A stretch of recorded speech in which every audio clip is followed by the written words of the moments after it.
रामाय रामभद्राय रामचंद्राय वेदसे रघुनाथाय नाथाय सीताया पतये नमः।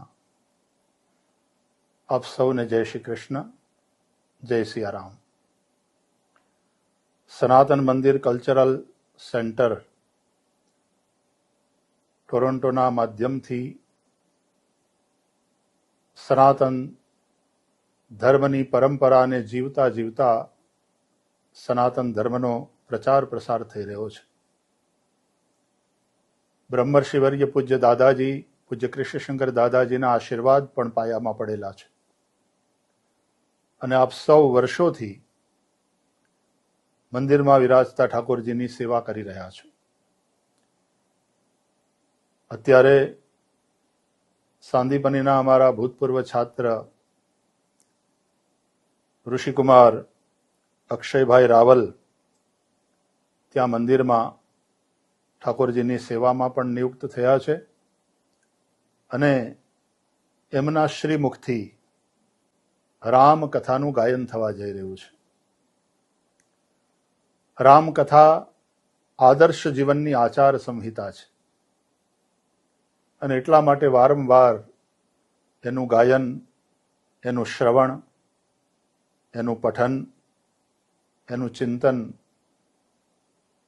માણસે કરવું જોઈએ। આપ સૌને આ અવસર પ્રાપ્ત થયો છે ત્યારે હું પણ ત્યાં મંદિરમાં વિરાજતા બધા જ દિવ્ય દેવ સ્વરૂપોને પ્રણામ કરું છું, વ્યાસપીઠને વંદન કરું છું અને આપ સૌને પણ ખૂબ ખૂબ પ્રેમપૂર્ણ જય સિયારામ, જય શ્રી કૃષ્ણ।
ओम पादे पादर्भ्रभाज्य देवते जगनं वशु ओम भूर्भुवस्वः पुराणपुरुषोत्तमाय नमः सकलोपचारार्थे नमस्कारान् समर्पयामि नमः करोमि सियावर रामचंद्र भगवान की जय।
थोड़ा फूल ना बोलो फूल फूल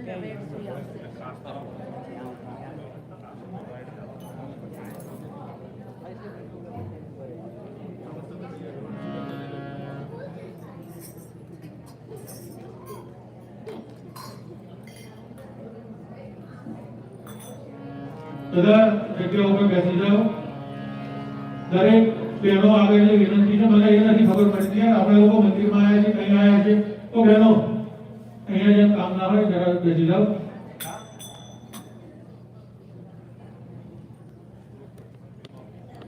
બાતો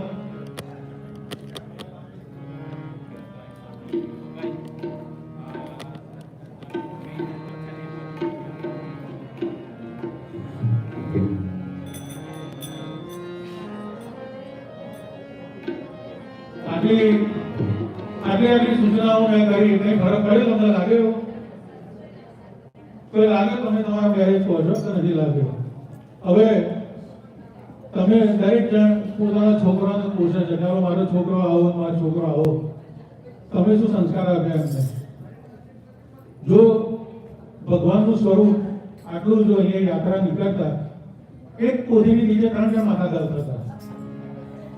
આ પેલો મારે આત્માથી લેવી પડી દિવસ મેં તમને પહેલા જ કહ્યું કે એવું જો થશે આને તમે શું દર્શાવવા માંગો છો મને એને ખબર પડતી. તમને ભગવાન પ્રત્યે એટલો પ્રેમ છે કે વધારે છે તમે 3 માથા ચાલો 3 ગણો પ્રેમ થઈ જાય એનું લોજિક બિહાઇન્ડ ફોટા તો તમે ગમવાની કરો બીજો આખો દિવસ જ્યારે ફોટા કરવા કરે ફોટા આવું હોય રીતે આવે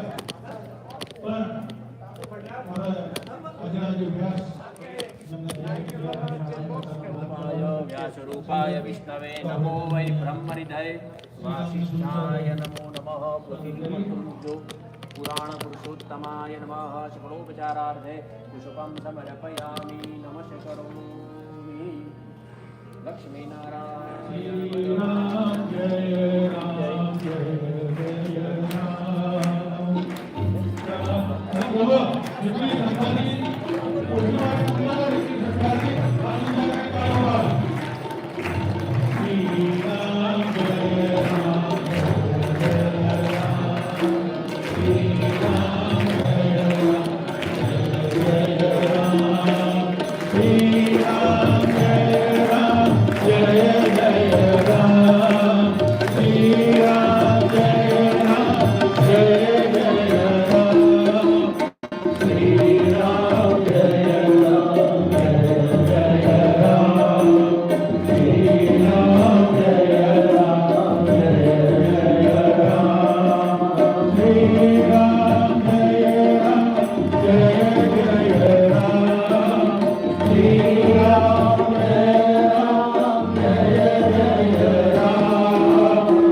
જય રામ શ્રી રામ જય રામ જય રામ સ્વસ્તિયર રામચંદ્ર ભગવાનની જય. ધન્યવાદ. આવો રંગ જોઈએ તો રંગ કહેવાય. કોઈ બોલે કે માફ કરજો, જેને લાગુ પડ્યું હોય ને જાહેરમાં કીધું છે. આપણા કથાના આચાર્ય જેમને કહીએ આપણા સિદ્ધાર્થભાઈ, તો વ્યાસપીઠ ઉપર બિરાજમાન વ્યાસનું પૂજન કરશે.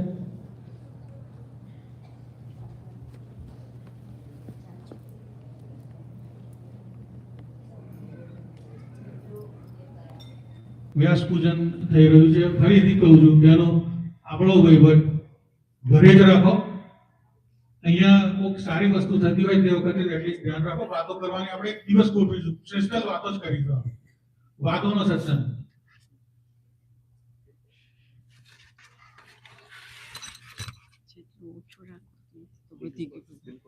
તમારા બધાના સહયોગથી, મુખ્ય યજમાનોના સહયોગથી અને જે લોકોએ મહાપ્રસાદની સેવા કરી તેમના સહયોગથી, આ કથા દરમિયાન જેનો જેનો સહયોગ થતો રહેશે દરેકના સહયોગથી આપણે આ એક સુંદર રામકથા એક અઠવાડિયા માટે આપણે કરી રહ્યા છીએ. ખૂબ ખૂબ તાળીઓથી તમારા પોતાના માટે તાળી પાડો. એમાં તો કથા ના રાખજો. તમારો દરેકનો ખૂબ ખૂબ ધન્યવાદ. અવારનવાર જેના જેના નામ છે આપણે બોલતા રહીશું. કોઈનું નામ કોઈ વખત ના આવે તો ફરીથી આવશે, એટલે ચિંતા નહીં કરતા. વચમાં ઉભા થઈને મારું રહી ગયું એવું ના કહેતા. નામ માટે દક્ષિણા આપ્યા પછી નામ માટે જે માણસો કામ કરે છે ને તમારી બધી દક્ષિણા તો હોય છે. દાનનો એક મહિમા છે. ભલે નામ અમારી ફરજ હોય તો પ્રશાસન અમારે તમારું નામ બોલવું જોઈએ, પણ એક રહી ગયું અને જો તમે ઉભા થઈને કહો મારું નામ રહી ગયું, તમારી દક્ષિણા બધી તો હોય, તમારી સેવા બધી તો હોય જાય. તો રામકથાનો આપણો સમય જઈ રહ્યો છે. સુંદર પોથી યાત્રા થઈ. તો અગેઇન જે લોકો એ વખત વાતો કરતા હતા, ભગવાન જે રામાયણ સ્વરૂપે વાંગમય સ્વરૂપે આપણી સમક્ષ બિરાજમાન છે. જે કોઈ આપણે આ વ્યાસપીઠને નમન કરીએ છીએ, વ્યાસપીઠની ગરિમા જાળવવી. વ્યાસપીઠની અંદર એટલી ઉર્જા હોય છે કે એની ઉપર બિરાજમાન કે એની ઉપર બેસનાર વ્યક્તિમાં એ ઉર્જા ઓટોમેટિક સ્ફુરિત થતી હોય છે. ભગવાન વેદવ્યાસ એ આશીર્વાદ આપેલી કે વ્યાસપીઠ ઉપર દરેક જણ બેસી નથી શકતા. અને અક્ષયભાઈ આપણને રોજ અહીંયા પૂજા કરાવે, પણ આજે એમનું respect is something else, because એ આજે વ્યાસપીઠ અધિકારી છે. વ્યાસપીઠ ઉપર એ બિરાજમાન છે. વ્યાસપીઠ વસ્તુ શું છે, કેમ આપણે એને એટલું માન કરીએ છીએ, એક 2 મિનિટ આપણને આપણા આચાર્ય સમજાવશે. અને એ પછી તમે જ્યારે વ્યાસપીઠની પ્રદક્ષિણા કરો તે વખતે તમને મનમાં એ ભાવ હોવો જોઈએ કે કેમ આપણે આ વ્યાસપીઠની પ્રદક્ષિણા કરીએ છીએ, કેમ એને નમન કરીએ છીએ. તો એ તમને ખબર પડશે આપણે આચાર્યના મુખે. સૌને જય શ્રી કૃષ્ણ. આજે રામકથાના પવિત્ર પાવન અવસરે આપણે બધા અહીંયા આગળ ભેગા થયા છીએ. તો વ્યાસપીઠ વિશે એટલું જ કહી શકાય કે વ્યાસપીઠ એટલે ભગવાન સાક્ષાત નારાયણ છે. આપણે બધા જ એક શ્લોક વિષ્ણુ સહસ્ત્રમાં બોલીએ છીએ, વ્યાસાય વિષ્ણુ રૂપાય વ્યાસ રૂપાય વિષ્ણવે નમો વૈ બ્રહ્મનિધયે વાસિષ્ઠાય નમો નમઃ. ભગવાન વ્યાસ નારાયણાય નમઃ. તો વ્યાસપીઠ એટલે એવું કહેવાય કે સાક્ષાત નારાયણ છે. એક રાજાના સિંહાસન કરતા પણ વધારે કોઈ જો એનું મહત્વ હોય તો એ વ્યાસપીઠનું છે. કારણ કે વેદવ્યાસ ભગવાને જ વેદ આપણને આપ્યા છે, એમણે જ વેદનું વિભાજન કર્યું છે. અને એટલે જ આ વ્યાસપીઠ, કારણ કે આપણા બધા જ પુરાણોના રચયિતા ભગવાન વેદવ્યાસ છે. આપણને બધાને ખબર છે કે જ્યારે 17 પુરાણો 18 પુરાણો હતા અને 17 પુરાણો હતા અને 18મું છેલ્લું ભાગવતજી રચાયું, ત્યાર પછી કોઈ પુરાણની રચના થઈ નથી. પણ એમાં ઉત્તમ જો ચરિત્ર બતાવ્યું હોય તો એ શ્રી રામજીનું છે, અને એટલે જ રામાયણ ગ્રંથોમાં શ્રેષ્ઠ બતાવ્યો છે અને ભાગવતજી ગ્રંથોમાં પૂર્ણ બતાવ્યું છે. તો આજે એ જ વ્યાસપીઠ ઉપર બિરાજમાન આપણા બધાના ચહિતા અને માનનીય શ્રી અક્ષયભાઈ રાવલ આજે વ્યાસપીઠ ઉપર છે. તો વ્યાસ સાક્ષાત નારાયણનું સ્વરૂપ છે. એટલે જ્યારે તમે વ્યાસપીઠની પ્રદક્ષિણા કરતા હોય તો એવું નહીં વિચારતા કે તમે કોઈ વ્યક્તિની પરિક્રમા કરો છો, તમે સાક્ષાત નારાયણની પરિક્રમા કરો છો એ ભાવ રાખજો, અને પછી જોજો કે તમારા જીવનમાં વ્યાસ ભગવાન અને નારાયણની કેવી કૃપા પ્રાપ્ત થાય છે. તો વ્યાસ રૂપી ભગવાન નારાયણને નમસ્કાર કરી અને આગળ આપણે કથાની શરૂઆત કરીશું.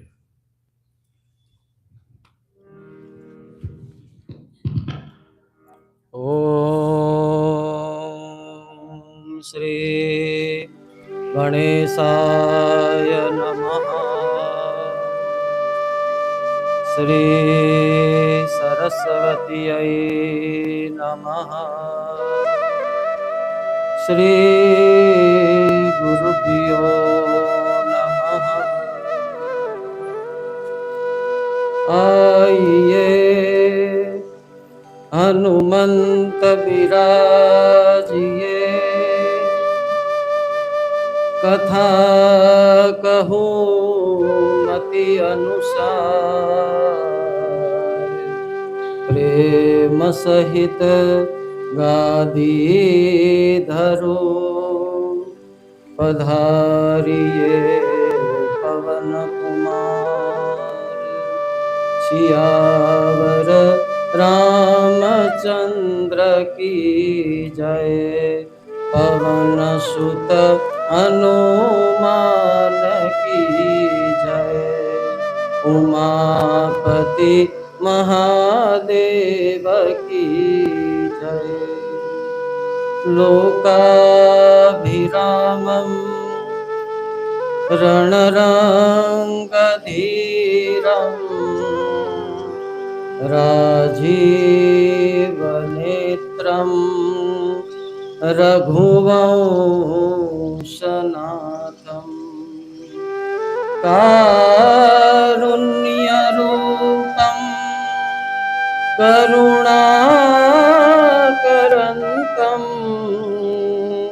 श्रीरामचन्द्रं शरणं प्रपद्ये. मनोजवं ऋततुल्यवेगं, जितेन्द्रियाम्बो धीमतां वरुण्यं, कारुण्यरूपं करुणाकरन्तं, श्रीरामदूतं शरणं प्रपद्ये. श्री रामचंद्र भगवान की जय, सद्गुरुदेव भगवान की जय. ओम नमः पार्वती पतये हर हर महादेव.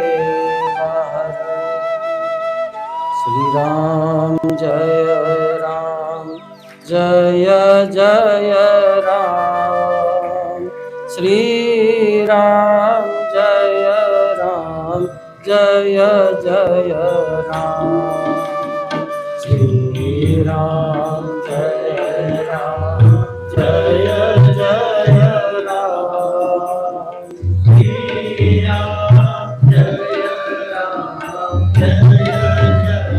राम, श्री राम जय राम जय जय राम, श्री राम जय राम जय जय राम, श्री राम जय राम જય જય રામ શ્રી રામ જય રામ જય જય રામ શ્રી રામ જય રામ જય જય રામ શ્રી રામ જય રામ જય જય રામ શ્રી રામ જય રામ જય જય રામ શ્રી રામ જય રામ જય જય રામ ઓમ શ્રી રામ જય રામ જય જય રામ શ્રી રામ જય રામ જય જય રામ શ્રી રામ જય રામ જય જય રામ શ્રી રામ જય રામ જય જય રામ શ્રી રામ જય રામ જય જય રામ શ્રી રામ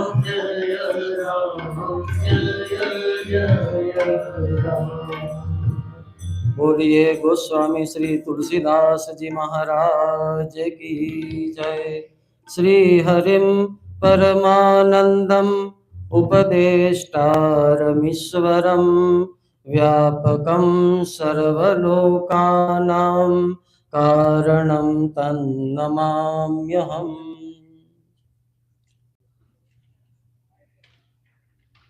आप सर्वने जय श्री कृष्ण, जय सियाराम। આજના પાવન પર્વએ આપણે સૌ જેમના ગુણાનુવાદ ગાવા જઈ રહ્યા છીએ, જેમના ગુણાનુવાદ શબ્દરૂપી પુષ્પો દ્વારા ભગવાન રામચંદ્રજીને અર્પણ કરવા જઈ રહ્યા છીએ, એવું કહેવાય છે કે રામ શબ્દની અંદર આખું વિશ્વ સમાય છે। મને જ્યાં સુધી યાદ છે ત્યાં સુધી અમારા ગુરુ મહારાજનો એક મંત્ર છે જે છેલ્લા 45 વર્ષથી નવરાત્રમાં જ્યારે પૂજ્ય વૈશ્રી અનુષ્ઠાન કરે છે અને બેનર હોય એના ઉપર એક સ્લોગન લખેલું છે, અનિત્ય સંસારમાં નિત્ય એક રામ। કેમ કે રામ સિવાય આ દુનિયામાં બીજું કોઈ નિત્ય નથી। બધી જ વસ્તુઓ છે પણ એનો એક સમય છે અને ત્યાર પછી એ વસ્તુઓ કે વ્યક્તિ હોય એ આપણને પ્રાપ્ત નથી થતા। પણ એવું બતાવેલું છે કે ભગવાન આદિ અનાદિ છે, જેમનો કોઈ સમય નથી, કોઈ કાળ નથી, કોઈ ગણના નથી। એવા પ્રભુ શ્રી રામના ગુણાનુવાદ આપણે જ્યારે ગાવા માટે જઈ રહ્યા છીએ ત્યારે સર્વપ્રથમ આપણા મંદિરની અંદર સ્થાપિત, પૂજિત અને પ્રતિષ્ઠિત સર્વ દેવતાઓના ચરણોમાં સાષ્ટાંગ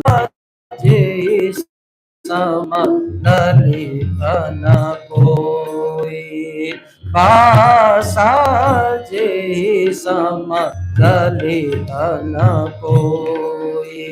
તુલસીદાસજી મહારાજ કહે છે કે જે રામાયણ મંગલમય છે તેને હું પ્રથમ પ્રણામ કરું છું। તે સર્વ પુરાણોમાં શિરોમણી છે, તેની ભાષા સમાન કોઈ સુંદર ભાષા નથી। કેમ કે મહાપુરાણોને જોવા જઈએ તો ભાગવતજી સંસ્કૃતમાં લખેલું છે, હવે એમાં પણ ગૂઢ સંસ્કૃત છે। કેમ તો જે ભાગવતના અભ્યાસી હોય કે જે ભાગવતનું નિત્ય વાંચન કરતા હોય એને એ ભાગવતજીના ગૂઢાર્થ ખબર પડે। રામચરિત માનસ એટલા માટે થઈને જ તુલસીજી મહારાજે એને લોકી ભાષામાં વર્ણન કર્યું, જેથી કરી સામાન્ય માણસ પણ એ રામચરિત માનસ લઈને બેસે તો એને ખબર પડે કે આ શું કહેવા માંગે છે। થોડી ઘણી તો ખબર પડી જ જાય, અને જે વિશેષ જાણવું હોય તો એના માટે અવશ્ય કોઈ સદગુરુનો આશ્રય કરવો પડે, ત્યાં સુધી આપણને એમાંનું કોઈ જ્ઞાન પ્રાપ્ત નથી થતું। એ જ પ્રમાણે કહે છે કે આની અંદર સુંદર જે સોરઠા છે, છંદ છે, તેમજ ચોપાઈ છે, એ દરેક વસ્તુઓ ધર્મ, અર્થ, કામ અને મોક્ષ આ ચારેય પદાર્થને આપનારી છે। માણસના જીવનના મુખ્ય 4 પુરુષાર્થો છે, જેમાં કહેલું છે કે આની અંદર સુંદર લક્ષણો છે, જે છવાયેલી વિવિધ વ્યંજનાઓ રહી છે તે સુંદર શબ્દ તથા અર્થ મનને ગમશે અને હાવ ભાવ વગેરે વિભાવને પણ પવિત્ર રસ છે. અહીંયા સર્વ પ્રકારે કહેલું છે કે કવિતા રૂપી જે આ ગંગા છે તેનું સ્મરણ માત્ર કરતા જ પાપનો નાશ થાય છે. રામચરિત માનસનો પાઠ અને કહે છે કે આની રચના કેવી રીતે થઈ, તો વાલ્મીકી મુનિ જે ભયે ત્રેતા યુગ કે દ્વાર, સો અબ ઇહ કલિકાલ में लिए तुलसी अवतार. જે વાલ્મીકીજી બન્યા ત્રેતાની અંદર, વાલ્મીકીજીની કથા, તુલસીજીની કથા આપણે સૌ જાણીએ છીએ. પણ એ વાલ્મીકીજી ક્યારે થયા, તો એવું કહેવાય છે કે ત્રેતા યુગમાં. હવે ત્રેતા ગયો, ત્રેતા પછી દ્વાપર આવ્યો અને દ્વાપર પછી કલયુગ આવ્યો.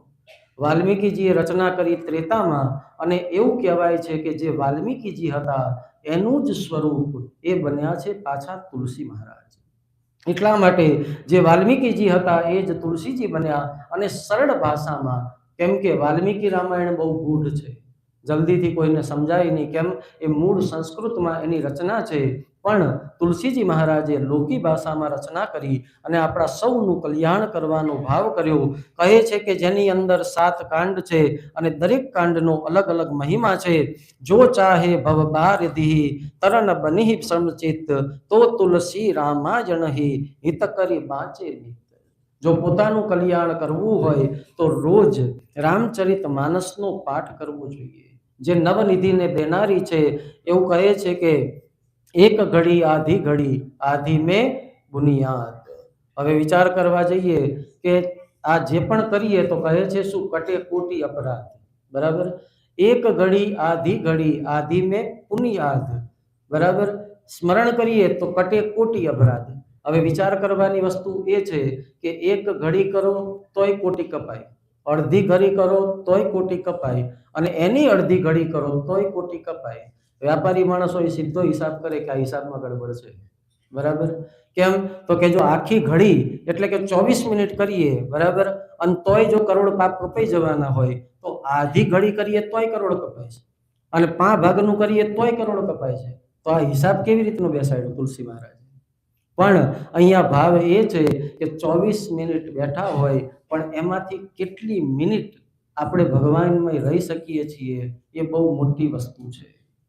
ઘણી વખત એવું થાય કે 2 કલાક સુધી બેઠા હોય, મનથી અહીંયા, તનથી અહીંયા જોઈએ, પણ મન અહીંયા હોતું નથી. બરાબર, ઘણી વખત બહાર જઈને કોકને પૂછવું પડે કે આજે કથા ક્યાં રોકાણી, કે આજે કથાનો વિરામ ક્યાં થયો. કેમ તો કે બેઠા અહીં જ છીએ પણ વિચારો બીજે ક્યાંક છે. શરીર ભલે ગમે ત્યાં બેઠું હોય પણ મન કેટલી વખત એમાં કેન્દ્રિત રહે છે એ મહત્વનો ભાવ અહીંયા બતાવેલો છે. આપણે સૌ જાણીએ છીએ કે જ્યારે પણ આપણે ભગવાનનું સ્મરણ કરતા હોય તો એમાં કેટલી મિનિટ આપણે પ્રભુમય બની શકીએ છીએ અને કેટલી મિનિટ આપણું ધ્યાન ભગવાનમય હોય છે.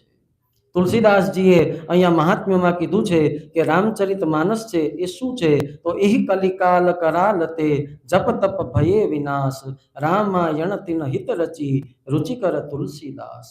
આ ભયંકર કળિયુગની અંદર જે તપનો નાશ થયો છે, તેથી તુલસીદાસજીએ પ્રેમ હિતમાં આ રામાયણની રચના કરી છે. રામાયણ, રામચરિત માનસ, આગળ આગળ આપણે જેમ દર્શન કરીશું એમ કહેવાય છે કે રામાયણ શતકોટી અપારા. રામાયણ કેટલી છે તો 100 કોટી એટલે કે 100 કરોડ, પણ તોય તુલસીદાસજી અટકા નહીં અને પાછળ શું મૂક્યું? અપારા, એટલે કે 100 કરોડથી પણ વધારે છે. કેમ કે તુલસીદાસજીની લેખીનીને સમજવાનો પ્રયત્ન અહીંયા એ જ છે કે શબ્દ એ મતલબ બદલાઈ જાય છે. રામચરિત માનસ એહી નામા, પણ રામાયણ શતકોટી અપાર. રામચરિત માનસ એક જ છે પણ રામાયણ એ 100 કરોડથી પણ વધારે છે. આપણે અહીંયા પણ લખ્યું છે શું? રામ કથા. બરાબર, રામચરિત કથા નથી લખ્યું, એટલે મતલબ એ છે કે આપણને જ્યાંથી કથા મળે ત્યાંથી આપણે લઈ શકીએ છીએ. કેમ કે આપણે બેઠા છીએ શું કરવા? તો રઘુનાથજીને આપણા શબ્દના પુષ્પ અર્પણ કરવા બેઠા છીએ. ફૂલની ટોપલી લઈને માણસ નીકળે, અહીંયા પોથીજી ઉપર જ અત્યારે અલગ અલગ કલરના ફૂલ આપણે પધરાવ્યા, જ્યાંથી જે ફૂલ મળ્યા, કોઈના ઘરના હશે, કોઈના બેકયાર્ડના હશે, ક્યાં તો પછી દુકાનના હશે, પણ જ્યાંથી મળ્યા ત્યાંથી આજે આપણે ભગવાનને અર્પણ કર્યા. અહીંયા ભાવ એ જ કરવાનો છે કે 8 દિવસ સુધી આપણને જ્યાં જ્યાંથી રામચરિત માનસ, રામાયણ કે રામજીના ગુણાનુવાદ પ્રાપ્ત થશે એ દરેક વસ્તુઓ લઈ અને આપણે ભગવાનને અર્પણ કરીશું. કેમ કે એટલા માટે જ કીધેલું છે કે કળિયુગની અંદર રામાયણ સિવાય, રામચરિત સિવાય સકલ પાપ ત્રય તાપ નસાવે, જો જન ચેતન ગાય ગાવે, જાસુ સદન પૂજન ઈશાના, જાસુ સદન પૂજન ઈશાના, હોય ન ભૂત પ્રેત કી બાધા, હોય ન ભૂત પ્રેત કી બાધા. કહે છે કે જે મનુષ્ય નિત્ય ચિત્ત લગાડી આનું ગાન કરશે, તેના ઘરની અંદર કાયમ પૂજન કરશે, તેને ભૂત પ્રેતની પણ બાધા નહીં થાય. હનુમાન ચાલીસામાં પણ આ જ વસ્તુ કીધેલી છે, બરાબર. નાસે રોગ હરે સબ પીરા, જપત નિરંતર હનુમંત બીરા, ભૂત પિશાચ નિકટ નહીં આવી. કેમ તો કે આ જ વસ્તુઓ તુલસીદાસજી મહારાજ આપણને બતાવે છે.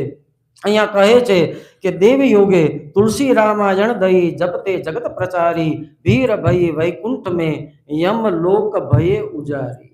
એવું કહેવાય છે કે તુલસીદાસજીએ જ્યારે રામચરિત માનસની રચના કરી ત્યારે શું થયું તો કહે છે કે જગતની અંદર ખૂબ એનો પ્રચાર થયો અને પછી તો કહેવાય છે કે વૈકુંઠમાં ભીડ થઈ અને યમલોક ઉજળી ગયું.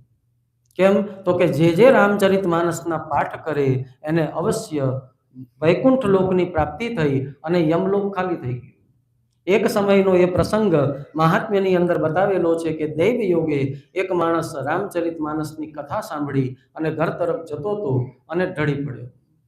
રામ લઈ ગયા અને એ સમયે યમદૂતો આવીને ઉભા રહ્યા અને થોડા જ સમયમાં ત્યાં વિષ્ણુદૂતો પણ આવી ગયા અને યમદૂતોના હાથમાંથી એ જીવનો હાથ છોડાવી અને દેવદૂતો તેને ભગવાન પાસે લઈ ગયા. યમના દૂતો યમલોકમાં પહોંચ્યા, ખાલી હાથે પહોંચ્યા. એટલે યમરાજા બેઠા છે, પૂછ્યું કે કેમ એ બધા ધ્રુજે છે. કીધું કે અમને કહીશું શું? કેમ તો કે જે કામ માટે ગયા હતા એ તો થયું નથી, ખાલી હાથે પાછા આવ્યા. એટલે મનમાં બીક લાગી. ધ્રુજતા ધ્રુજતા યમરાજાને કીધું કે એક આવો પ્રસંગ બની ગયો, અમે તો લેવા ગયા હતા, પણ જ્યાં લેવા ગયા ત્યાં તકલીફ એ થઈ ગઈ કે અમારી પહેલા ત્યાં વિષ્ણુદૂત પહોંચી ગયા અને એમને લઈ ગયા. કારણ પૂછ્યું તો એવું કીધું કે કોઈ તુલસીદાસજી છે ને એમને રામચરિત માનસની રચના કરી છે અને એનું શ્રવણ કરી એ માણસ પોતાના ઘર તરફ જતો હતો અને એ કદાચ ગુજરી ગયો તો એના ઉપર હક વિષ્ણુના દૂતોનો છે, યમના દૂતોનો નથી. યમરાજાએ જ્યારે આ વાત સાંભળી ત્યારે વિચાર કર્યો કે હવે આમાં કરવું શું? અને આ વાત સાંભળ્યા પછી યમરાજા વિચાર કરે છે કે પહેલે હી ગંગા યમુના, ગંગા સ્નાન કરે એને યમુના પાસ ન બાંધે, જે યમુના પાન કરે એને યમુના પાસ ન બાંધે અને જે નર્મદા સ્નાન કરે એને યમુના પાસ ન બાંધે. કેમ? આ ત્રણેયનું અલગ અલગ મહત્વ છે. ગંગા સ્નાને, યમુના પાને અને નર્મદા દર્શને. આ ત્રણેયનું અલગ અલગ મહત્વ છે. ગંગાજી સુધી ગયા હોય અને નાયા વગર કોઈ દિવસ પાછું અવાય નહીં. ઘણા બધા એવું કહે કે અમે ગયા તા ખરા પણ ધાર બહુ જોરમાં હતી એટલે કેન ભરીને પાછા આવી ગયા, બરાબર. પણ એ ના થવું જોઈએ. કેમ?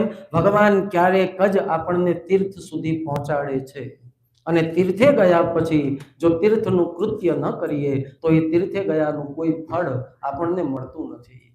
અહીંયા કહે છે યમરાજ કે પહેલા તો ગંગા યમુના હતા, એમણે પહેલેથી જ મારા દૂતોને દુખી કરેલા હતા અને હવે આ કોઈ તુલસી ભય કે જેના કારણે થઈ અને મારો યમલોક સાવ ખાલી થઈ જશે. આવો અનેક પ્રકારનો મનમાં વિચાર કરતા કરતા વિષ્ણુ ભગવાન પાસે યમરાજા પહોંચે છે અને નારાયણને કહે છે કે હવે આમાં મારે કરવાનું શું? એટલે ભગવાન કહે છે કે તમે ક્રોધ ન કરો, થોડી શાંતિ રાખો, હું કહું એને શાંતિથી સાંભળી.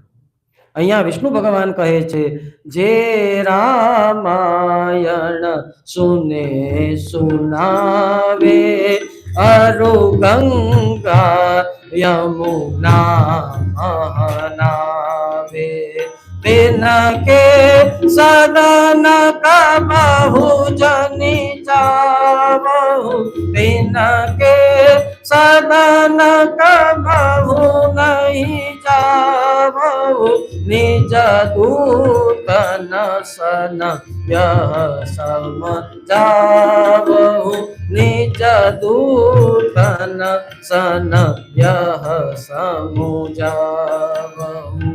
ભગવાન નારાયણ યમરાજાને કહે છે કે જે રામાયણ સાંભળે છે, જે ગંગા અને યમુનામાં સ્નાન કરે છે અને એના ઘર પાસે ક્યારેય પણ તમારા દૂતોએ જવું નહીં, આવું ભગવાન નારાયણ યમરાજાને ચોખ્ખા શબ્દમાં કહે છે। એનાથી આગળ વધીને કહે છે કે જેમના ઘરે આ પુસ્તક હોય, જેમના ઘરે યમુનાજીનું સ્નાન અને ગંગાજી યમુનાનું સ્નાન થતું હોય, તે જગ્યા ઉપર પણ તમારા દૂતોએ જવું નહીં। વળી એમાં પણ જે ઘરમાં રામાયણનું પુસ્તક પડ્યું હોય, બરાબર, અહીંયા સુધી તુલસીદાસજીએ કીધું છે કે બીજું કંઈ હોય કે ના હોય, ઘરમાં રામાયણ ખાલી મૂકેલું હોય તો પણ ત્યાં યમદૂતોને પ્રવેશ નથી। આપણે ઘરની અંદર બીજું કંઈ રાખીએ કે ન રાખીએ, ફર્નિચર સરસ હોય, સોફા સેટ સરસ હોય, બરાબર, ટી સેટ સરસ હોય અને અંદર જે રહેતો હોય એ પોતે જ અપસેટ હોય, બરાબર, બધું જ સેટ હોય, માણસ પોતે અપસેટ હોય। તો આ કેમ બને? કેમ કે ધર્મથી વિમુખ બનીએ તો ભગવાનનું રામાયણજીનું પુસ્તક જો આપણા ઘરમાં હોય તો અહીંયા ક્યારેય યમદૂતોને પ્રવેશ મળતો નથી। કેમ કે આ વચનો સ્વયં નારાયણના છે, એવું નથી કે કોઈની કીધેલી કે કોઈની સાંભળેલી વાતને આપણે કહીએ છીએ, પણ અહીંયા જે બતાવેલું છે એ જ વસ્તુને આપણે કહીએ છીએ। એનાથી પણ આગળ કહે છે કે તમારા દૂતોને એટલું કહી દો કે જ્યાં પણ રામાયણનું પુસ્તક જોવો, જ્યાં રામાયણનો પાઠ જોવો, એનાથી 100 યોજન દૂર રહેવાનું, એની નજીક પણ તમારે જવાનું થતું નથી। આ ભગવાન નારાયણે આમની મર્યાદા બાંધેલી છે। એનાથી આગળ કહે છે કે જેમણે મસ્તક ઉપર રામચરિત માનસને ધારણ કર્યું હોય, એટલે કે પોથી યાત્રા સમયે એ મસ્તક ઉપર જો પુસ્તકને ધારણ કર્યું હોય તો એને ક્યારેય યમના દૂતના પાસ બંધાતા નથી અને યમદૂત પણ એને બાંધી નથી શકતા। રામાયણની અનેક પ્રકારે અહીંયા ચર્ચા છે। આગળ મહાત્મ્યમાં કહે છે કે 2 રાજાઓ હતા, એક દ્રવિડ દેશના અને એક કાશીના। બંને એક સાથે રહેતા, એક સાથે જીવન વિતાવતા અને એટલી પરમ મિત્રતા કે વિચાર કરે છે કે કાલે આપણા ઘરે જે પણ સંતાન થશે તો આપણે અવશ્ય સગપણ કરીશું, જેથી આપણો આ સંબંધ આમનામ ટકી રહે। એકબીજાને વચન આપ્યા। સમય આવ્યો, સૌથી પહેલા કાશી નરેશના ઘરે દીકરીનો જન્મ થયો। એણે દ્રવિડ દેશમાં કહેવડાવ્યું કે તમારે ત્યાં દીકરો થયો તો આપણે હવે લગ્ન કરીશું। જ્યારે વસ્તુ એ હતી કે દ્રવિડ દેશના રાજાના ઘરે પણ કન્યા જ થઈ, પણ એ વચન હતું, કેમ કે કાશી નરેશે કીધું હતું કે જો તમારા ઘરે દીકરી થઈ તો હું મારો દેહ ત્યાગીશ, અને આ વાતના લીધે એ દ્રવિડ રાજા જૂઠું બોલ્યા કે મારા ઘરે દીકરો જ થયો છે। આ વાત કોઈને ખબર ન પડી। થોડા વર્ષો વીત્યા અને ત્યાર પછી સમય એ આવ્યો કે લગ્નનો સમય નજીક આવ્યો અને ત્યારે વિચાર કર્યો કે હવે લગ્ન લઈએ, અને લગ્ન સમય જેવો નજીક લેવા જાય છે, વિચાર કરે છે કે લગ્ન કરવાનો પ્રસ્તાવ મોકલીએ। જ્યારે પ્રસ્તાવ મોકલ્યો ત્યારે ખબર પડી કે અહીંયા પણ દીકરી જ છે। કાશી નરેશને ખૂબ ગુસ્સો આવ્યો છે। વિચાર કર્યો કે હવે આનો રસ્તો શું? યુદ્ધ ન થાય એટલા માટે થઈ એવું કહેવાય છે કે દ્રવિડના રાજા તુલસીદાસજીની શરણે ગયા છે અને કીધું કે મહારાજ, હવે આમાંથી તમે જ મને ઉગારો। અને ત્યારે આ બધી જ વાત સાંભળ્યા પછી તુલસીદાસજી કહે છે કે તમે 9 દિવસ સુધી રામાયણનું શ્રવણ કરો અને રામાયણનો પાઠ કરો। રઘુનાથજીની કૃપાથી આ જે બન્યું છે એ બધું જ સુધરશે। અને અહીંયા ચોખ્ખા શબ્દમાં લખ્યું છે કે 9 દિવસ સુધી પાઠ કર્યા પછી એ દીકરી દીકરો ગયો, બરાબર, અને લગ્ન પણ ધામધૂમથી થયા છે। એટલું મહત્વ આ રામચરિત માનસના મહાત્મ્યની અંદરની જ આ કથા બતાવેલી છે। કેમ કે ભાગવતજીને સાંભળીએ તો ધુંધુકારી અને ધુંધુલીની કથા આવે, એ જ પ્રમાણે અહીંયા પણ એક પ્રસંગ મૂક્યો છે જેથી કરી આપણને ખબર પડે કે કોઈ પણ ગ્રંથ એનું મહત્વ શું છે, એનું મહાત્મ્ય શું છે।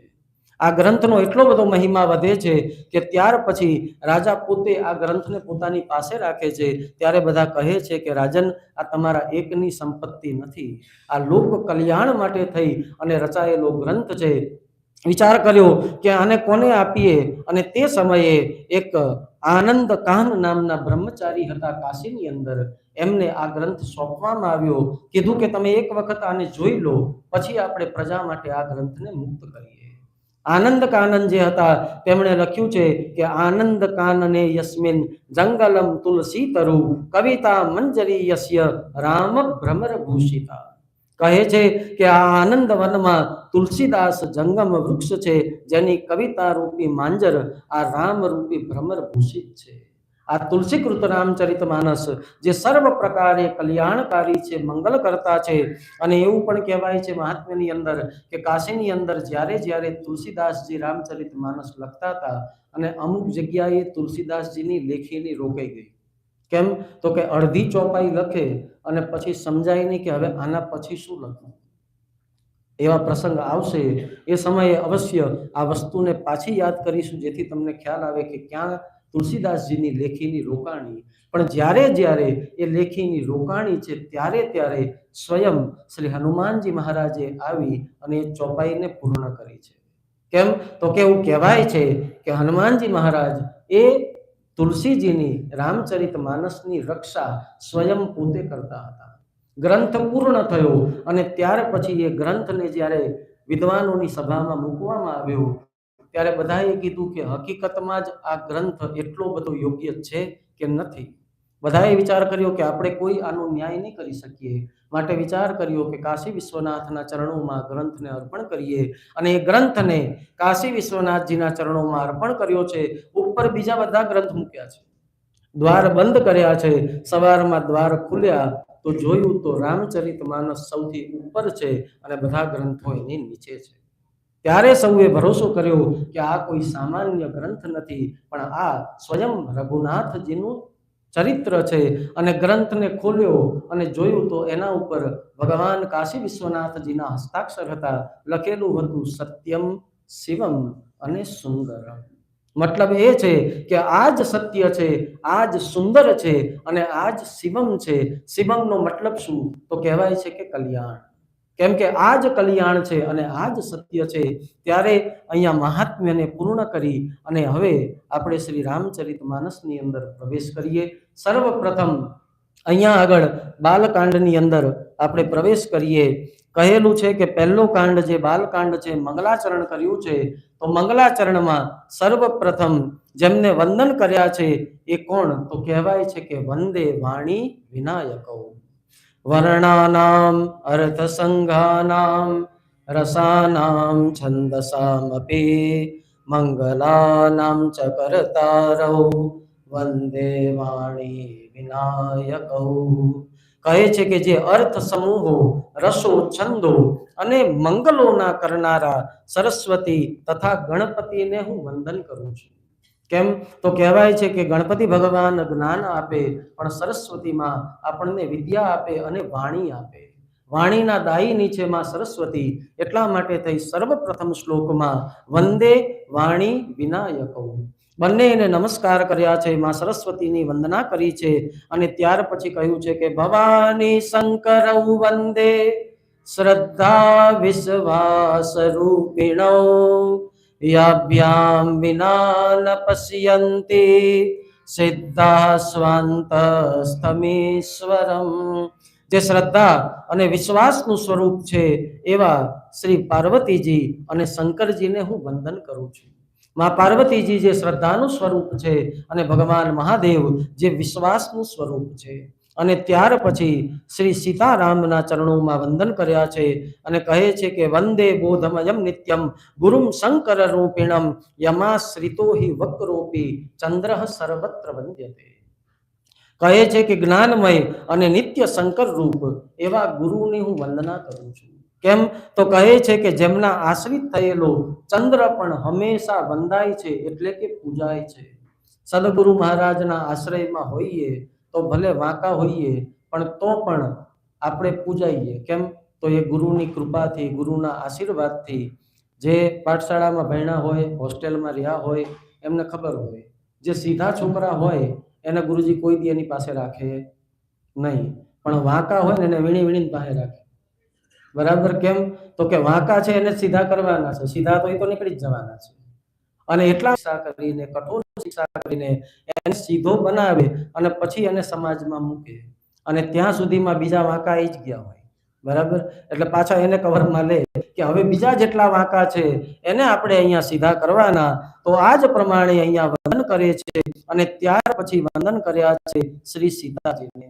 ઉદ્ભવ સ્થિતિ સંહાર કારિણીમ ક્લેશહારિણીમ સર્વશ્રેયસ્કરીમ સીતામ નતોહમ રામ વલ્લભામ. સૌથી પહેલા વંદન રામજીને નથી કર્યા, સૌથી પહેલા વંદન સીતાજીને કર્યા છે. કેમ? એવું બતાવેલું છે કે ઉત્પત્તિ, સ્થિતિ અને સંહાર કરનારા અને ક્લેશોના હરનારા એવા સંપૂર્ણ કલ્યાણોના કરનારા શ્રી રામજીના પ્રિયતમા એવા સીતાજીને હું વંદન કરું છું, જેમના કારણે જ ઉત્પત્તિ, સ્થિતિ અને લય આ ત્રણેય વસ્તુઓ બને છે. આપણે કહીએ છીએ જય આદ્યા શક્તિ, જે આદિ છે, અનાદિ છે, એ જ શક્તિ છે, અને શક્તિ વગર કોઈનો પણ ઉદ્ધાર નથી. એટલા માટે જ્યારે પણ બોલીએ છીએ ત્યારે શું બોલીએ છીએ? સીતારામ, રાધા કૃષ્ણ, લક્ષ્મી નારાયણ. નારાયણ લક્ષ્મી બોલવા જજો, જીભ ઊંધી થઈ જશે. બરાબર? રામ સીતા નહીં બોલાય, પણ સીતારામ ઈઝી નીકળશે. સિયારામ આટલું બોલી શકીએ. એ જ પ્રમાણે કૃષ્ણ રાધા, એના કરતા રાધા કૃષ્ણ. બરાબર? આ બોલવાની અંદર જે સુખ મળે, જે શાંતિ મળે, એટલા માટે જ કીધેલું છે કે માતૃશક્તિની વંદના અહીંયા તુલસીદાસજી મહારાજ સૌથી પહેલા કરે છે. કેમ કે એના વગર કોઈનું પણ કાર્ય ક્યારેય પૂર્ણ નથી થતું. આગળ કહે છે ભગવાન રામની વંદના કે સમગ્ર વિશ્વ બ્રહ્માદિ દેવો અસુરો જેમની માયાને વશ છે, જેમની સત્તા સમગ્ર જગત દોરીમાં સર્પની ભ્રાંતિ ભ્રમણા પેઠે સત્ય છે. ઘણી વખત સત્ય ન જાણતા હોય, અંધારામાં દોરી પડી હોય, અને તે છતાં પણ ભ્રમ એવો જ થાય કે સર્પ છે. થોડાક સમય પહેલા અમને એવો ભ્રમ થયો હતો. બરાબર? કેમેરા ચેક કર્યા, પોલીસ વાળાએ બોલાવ્યા, પણ પછી ખબર પડી તો ડબ્બા જ છે. બરાબર? અમને એવું લાગ્યું કોઈક માણસ બેઠો છે. બરાબર? પણ કેમ? તો કે અંધકાર હોય ત્યારે સર્પ એ આપણને દોરીમાં પણ સાપના દર્શન થાય, અને એ જ વસ્તુ ભ્રમ છે. તો એ ભ્રમને કોણ તોડી શકે? તો કીધું કે રામ નામ આધાર. જો રામ નામનો આધાર હોય આપણા જીવનની અંદર, તો અવશ્ય આપણા જીવનનો જે ભ્રમ છે એ તૂટે છે. અહીંયા આગળ 7 શ્લોકમાં તુલસીજીએ મંગલાચરણ કર્યું છે. અહીંયા પ્રશ્ન એ થાય કે 7 જ શ્લોકમાં મંગલાચરણ શા માટે? 7 ના 8 કરી શકતા હતા, 5 કરી શકતા હતા, 3 કરી શકતા હતા. અનેક ગ્રંથોની અંદર આપણે મંગલાચરણ જોવા જઈએ તો એ જગ્યા ઉપર મંગલાચરણ અલગ અલગ રીતે દર્શન કરવામાં આવે. તમે શ્રીમદ ભગવદ્ ગીતાજીનું મંગલાચરણ જોવો તો જેમ હમણાં કીધું એ જ પ્રમાણે એની અંદર ખાલી શ્રી પરમાત્મને નમઃ આટલું લખીને જ મંગલાચરણ થયું છે. અને એ જ પ્રમાણે ભાગવતજીને જોવો તો સચ્ચિદાનંદ રૂપાય વિશ્વોત્પત્યાદિ હેતવે તાપત્રય વિનાશાય શ્રી કૃષ્ણાય વયમ નમઃ. આ એક જ શ્લોક દ્વારા ભાગવતજીનું મંગલાચરણ છે. અને અહીંયા આગળ રામચરિતમાનસમાં 7 શ્લોકોની અંદર મંગલાચરણ છે. એ 7 શ્લોક બતાવે છે કે રામચરિતમાનસના જે 7 કાંડ છે એને ધ્યાનમાં રાખી અને તુલસીજીએ 7 શ્લોકમાં મંગલાચરણ કર્યું છે. એ જ પ્રમાણે જોવા જઈએ તો 7 દ્વીપ છે, 7 ખંડ છે, 7 લોક ઉપર છે, 7 લોક નીચે પણ છે. અને એના કરતા પણ વિશેષ જો ભાવ જોઈએ તો ભગવાનના 24 અવતારો થયા, એમાંથી મુખ્ય અવતાર કયા? તો આપણે બધા કહીએ છીએ કે 10 અવતાર મુખ્ય છે. હવે 10 અવતારોની અંદર પણ જો ગણતરી કરવા જઈએ તો ભગવાનનો પહેલો અવતાર કયો છે? મત્સ્ય. બરાબર? બીજો અવતાર કયો? તો કુર્મ. ત્રીજો અવતાર વરાહ. ચોથો અવતાર નરસિંહ. પાંચમો અવતાર વામન. છઠ્ઠો અવતાર પરશુરામ. અને 7મો અવતાર રામ. તો આ 7મો અવતાર જે 10 અવતારોમાં મુખ્ય ગણાય ભગવાન શ્રી રામચંદ્રનો, એટલા માટે થઈ તુલસીજીએ અહીંયા 7 શ્લોકની અંદર મંગલાચરણ કરી અને ભગવાનની વંદના કરી છે. વિચાર કરવાની વસ્તુ એ છે કે તુલસીજીએ જ્યારે વંદના કરી ત્યારે અહીંયા કહ્યું છે કે નાના પુરાણ નિગમા ગમ સંમતમ યદ રામાયણે નિગદિતમ ક્વચિદન્યતોપી સ્વાંત સુખાય તુલસી રઘુનાથ ગાથા ભાષા નિબંધ મતિમન ઝુલમાતનોતી કહે છે કે અનેક પુરાણોમાંથી મેં આ લીધેલું છે. તુલસીદાસજી ક્યાંય એવું નથી કહેતા કે આ મારી જ રચના છે, મેં જ રચના કરી છે, મેં જ બનાવ્યું છે. આવું ક્યાંય તુલસીજી આપણને કહેતા નથી. પણ એટલું જ કહે છે કે મેં અનેક જગ્યાએથી લીધેલું છે. અને શેના માટે રચના કરી? તો કહે છે કે સ્વાંત સુખાય, પોતાના સુખ માટે થઈ મેં રચના કરી છે, કોઈને સારું લગાડવા કર્યું નથી. આપણે ઘણા બધા કામ એવા કરીએ કે બસ લોકોને કેમ સારું લાગે, પણ હકીકત વસ્તુ એ છે કે એના બદલે એ ચાલુ કરો કે મને શું સારું લાગે. લોકોને સારું લાગે એ વિચારવામાં ને વિચારવામાં આપણે કેટલીય બધી તકલીફોને સહન કરીએ. હવે આ રામાયણ જ્યારે રચાણું, રામચરિત માનસની જ્યારે રચના થઈ, તો અહીંયા આગળ સૌથી પહેલા એ વિચાર કરવાનો કે રામાયણની રચના થઈ છે એ લગભગ આજથી 9.5 લાખ વર્ષ પહેલા થઈ છે, જે વાલ્મીકીજીએ રચના કરી. બરાબર? કેમ કે અત્યારે કળિયુગ ચાલે છે. કળિયુગના કેટલા વર્ષ થયા? વધીને 5000. બરાબર? 5100. કેમ કે કળિયુગના વર્ષ છે કેટલા? 4,32,000. એની ઉપર દ્વાપર, એનું ડબલ કરવો. બરાબર? 8,62,000, 64,000. એનાથી પણ ઉપર જાઓ એટલે ત્રેતા, એનું પણ ડબલ કરો. હવે ખાલી એટલો વિચાર કરીએ કે રામચંદ્રજી કદાચ ત્રેતાના અંતમાં થયા, બરાબર, તોય 8,64,000 અને 5,000 આ, બરાબર, 9.5 લાખ વર્ષ પહેલા વાલ્મીકીજીએ રામાયણની રચના કરી હતી. અને તુલસીદાસજીની રચના ક્યારે થઈ એનું વર્ણન પણ આગળ આવશે. બરાબર? જેમના હિસાબ પાક્કા હોય એમને ખબર પડે. બરાબર? આપણે ગણિતમાં 1+1 છે એટલે વધારે સમજાય નહીં, પણ જેમને સમજાતું હોય એમને ખબર પડે એટલા માટે થઈને અહીંયા ગણના બતાવું છું. હવે આ ગણના બતાવવા પાછળનું કારણ એક જ છે. બરાબર? કેમ? તો આપણે બધા જ અત્યારે સોશિયલ મીડિયામાં કનેક્ટ છીએ. બરાબર? થોડા સમયે નવા ભજનો આવે, નવા ગીતો આવે. બરાબર? થોડા સમય પહેલા ચાલુ થયું હતું કે મેરે રામજીનું આવ્યું હતું. બરાબર છે? તો ત્યારે રામજીનું ચાલુ થયું. એના પહેલા કયું આવ્યું? નગર में જોગી આયા. પછી વચ્ચે આવ્યું કયું? ચોક પુરાવો, મંગલ ગાવો. બરાબર? પણ હવે વિચાર કરવાની વસ્તુ એ છે કે જેવું 6 મહિના પછી નવું ગીત આવે કે નવું ભજન આવે એટલે જૂનું ભજન નીકળી જાય. બરાબર? હવે વિચાર કરો કે 9.5 લાખ વર્ષથી આ આમ નામ ગવાય છે. આનો મહિમા કેટલો!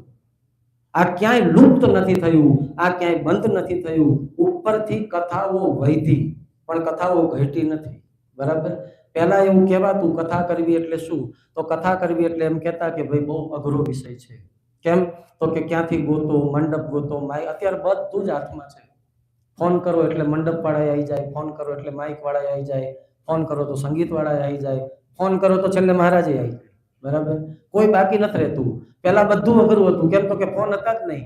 કથા કરવી હોય, જે મહારાજને ફાઇનલ કરવા હોય તો પહેલા 5 જણા મોટા મળી એમના ગામ સુધી જાય. એ પાછા હાજર ના હોય તો પાછા આવે, પાછા બીજી વાર જાય અને તઈ મહારાજ ભેગા થાય તો તારીખો નક્કી થાય. અને એ વખતે એ બધું નક્કી કરવાનું બહુ અઘરો વિષય હતો. ત્યારે પણ કથાઓ થતી હતી અને આજે પણ કથાઓ થાય છે. ભાવ એટલો જ છે કે આ ગ્રંથ એ કોઈ ખાલી ચોપડી નથી, એમાં સ્વયં પરમાત્માનું ગુણાનુવાદ છે. કેમ કે ગાવાની તાકાત જેટલી પણ કરો. બરાબર? પહેલા પણ કથાઓ થતી હતી, આજે પણ થાય છે.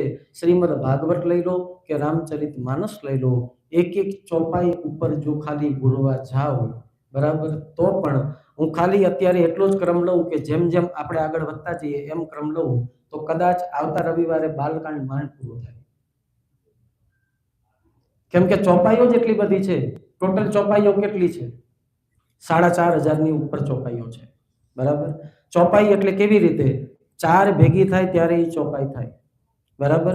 મંગલ ભવન મંગલ હારી દ્રવ સુદ શરથ અજીર બિહારી. આ અડધી જ ચોપાઈ છે. આપણે એવું માનીએ છીએ કે આટલું આવી ગયું એટલે એક ચોપાઈ થઈ ગઈ. આ એક ચોપાઈ નથી. 4 પાયદા ભેગા કરો, જેમ 4 પાયા ભેગા થાય ને એક ખાટલો થાય, એમ 4 ચોપાઈના પદ ભેગા થાય ત્યારે એક ચોપાઈ થાય. હવે એ ચોપાઈઓને સિંગલ સિંગલ ગણો તો 9000 થાય છે, પણ એ ચોપાઈને ભેગી કરીને ગણો, બેને ભેગી કરીને એક કરો ત્યારે એ 4500 ચોપાઈઓ છે. તો હવે આટલી બધી ચોપાઈઓમાંથી હું વિચાર કરું કે રોજના 2 કલાક 2.5 કલાકનો સમય છે આપણી પાસે, તો રોજની કદાચ 25 લઈએ, 50 લઈ લઈએ, ચલો માનો, બરાબર. તો 8 દિવસની કેટલી થાય?